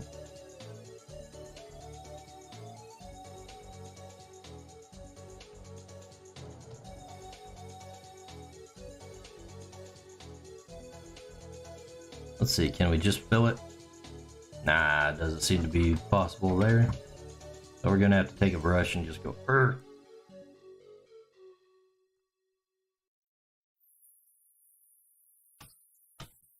That is probably too much. So what we're gonna do is we're gonna go to select and shrink selected area. 4 pixels, is that gonna be enough?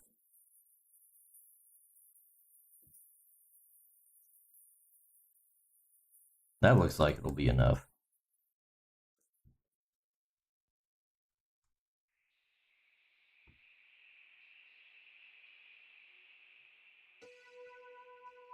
Alright, time to make the background look less trashy.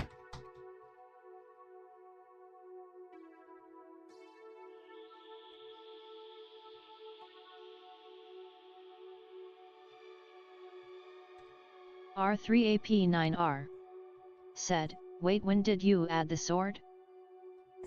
Probably while you were gone. I just copy and pasted that because I already had it drawn up.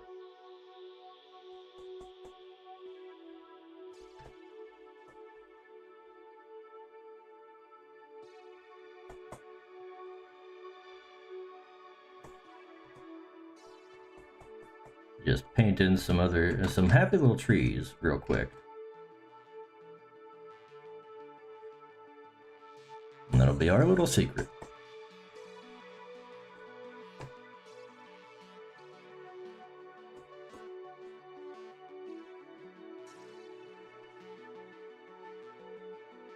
Yeah, that's looking more dense.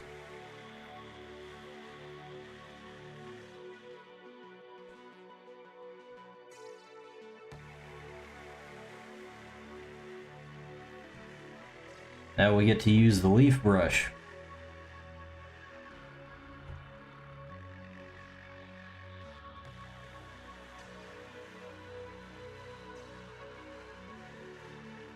Let's see. Yeah, we'll just use the darkest.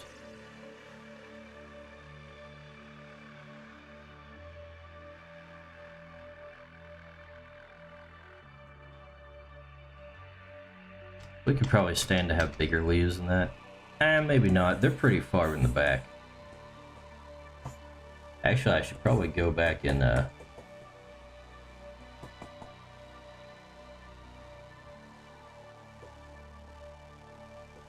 add some of that texture to the actual trees that are already drawn in.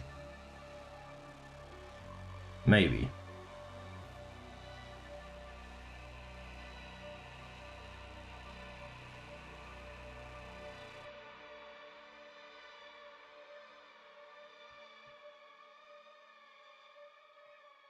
And a little variation there,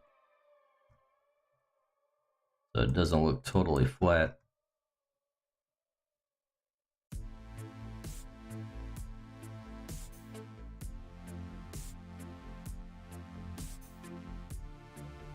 Now the real question is, are clouds even going to show up?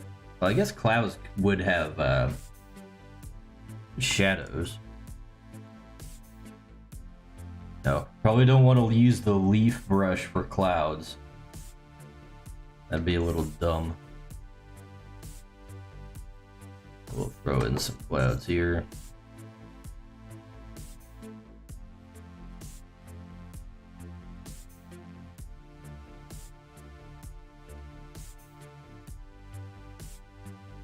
And then we'll add some shadows onto that.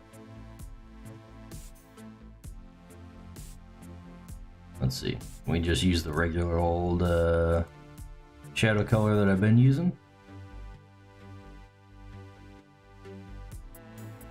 See what this looks like.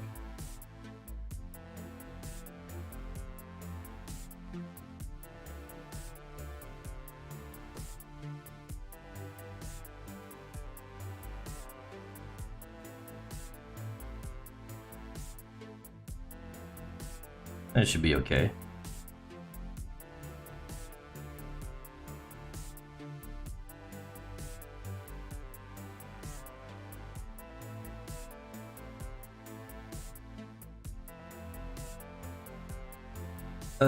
What else do we need to do? These trees in the foreground could use like more depth to them.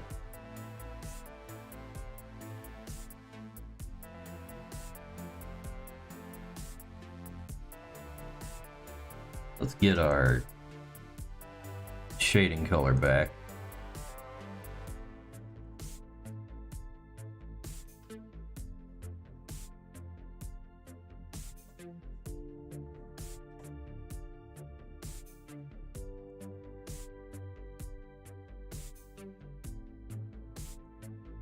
You know what, I should probably just select the whole things so I don't draw over everything else.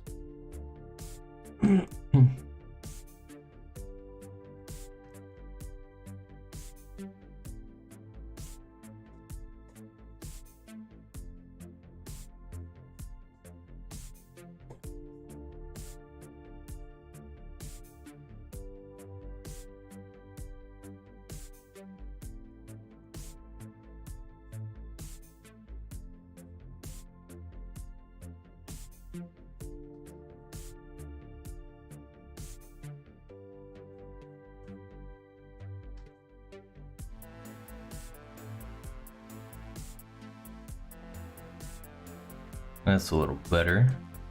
We could probably stand to throw some highlights on it too, since I didn't do that the first time around.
let's go ahead and throw in just a little bit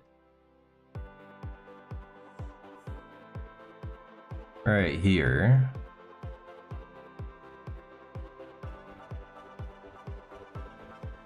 Play around with what we can do with this.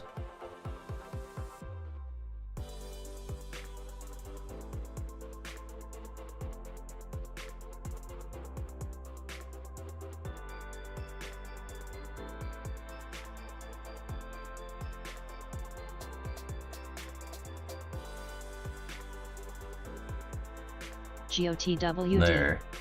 said, hello there. Let's see.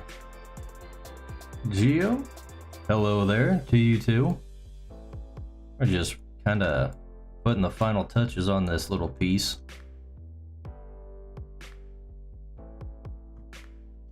You know what? I didn't put the big highlights on this guy in the back. Yeah, that's the layer. There we go.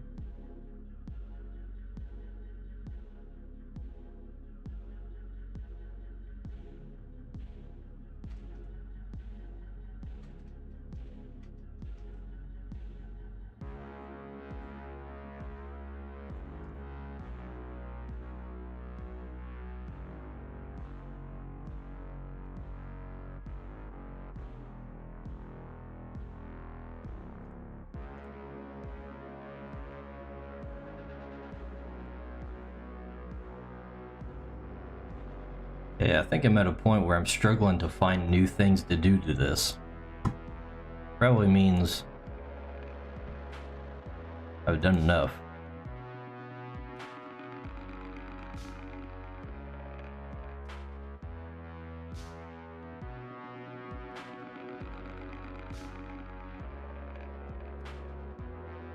You literally can't see the clouds I put in there though, after the glow dodge and everything. I wonder.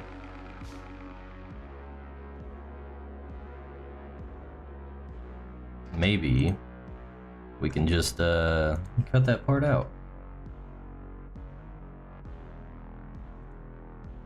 Yeah, that doesn't look so bad.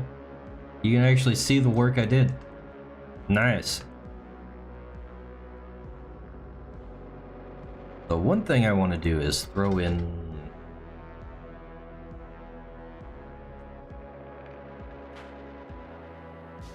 Let's put some lighting back behind here.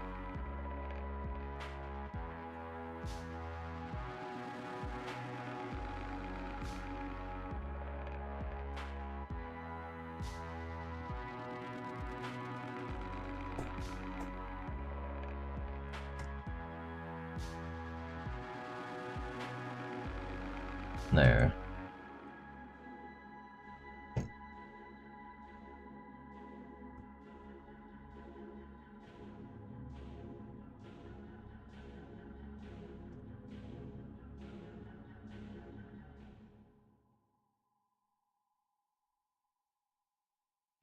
Alright, I'm thinking I'll move these sparkle things up.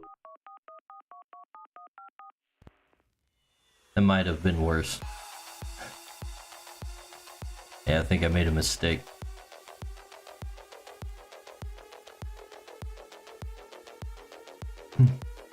Yeah, we'll keep it like this, like that.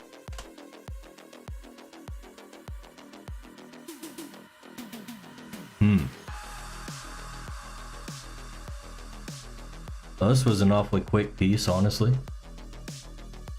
Usually it takes me a lot longer to do these things, but I guess that's the benefit of having the line art done already.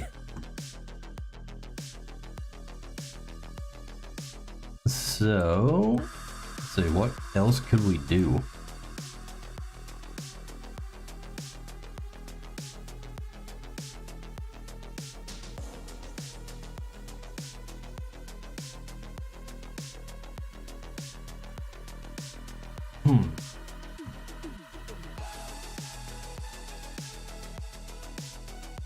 Didn't really have anything planned to do after this, so I'm kind of at a loss. Guess we could just end the stream here. Raid somebody.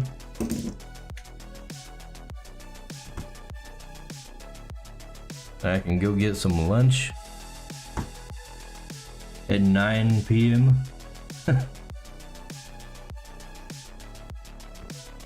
First of all, let's go ahead and save this garbage so I don't lose it.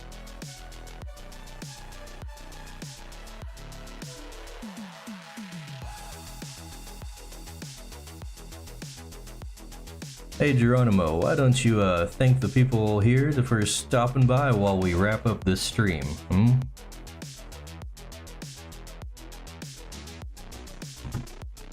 Of course. Dicebag. As we bring this stream to a close, I'd like to extend a heartfelt thank you to all the wonderful folks who joined us today. Your presence, support, and interaction have made the stream truly enjoyable. We appreciate you spending your time with us, and we hope to see you again in future streams. Stay awesome. And until next time, keep exploring, creating, and embracing the magic of the digital realm.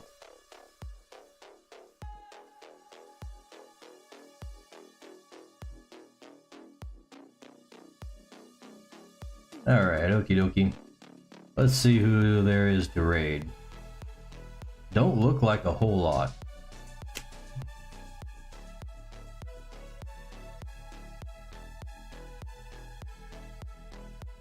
We got basically Hinya and Shma. I haven't raided Shma before. Let's see what she's up to. Playing Smite.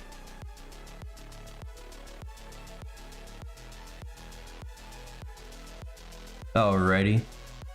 Thanks for showing up, everybody, but we'll call it quits here, and I'll send you on to the next place. So thanks for watching. Bye!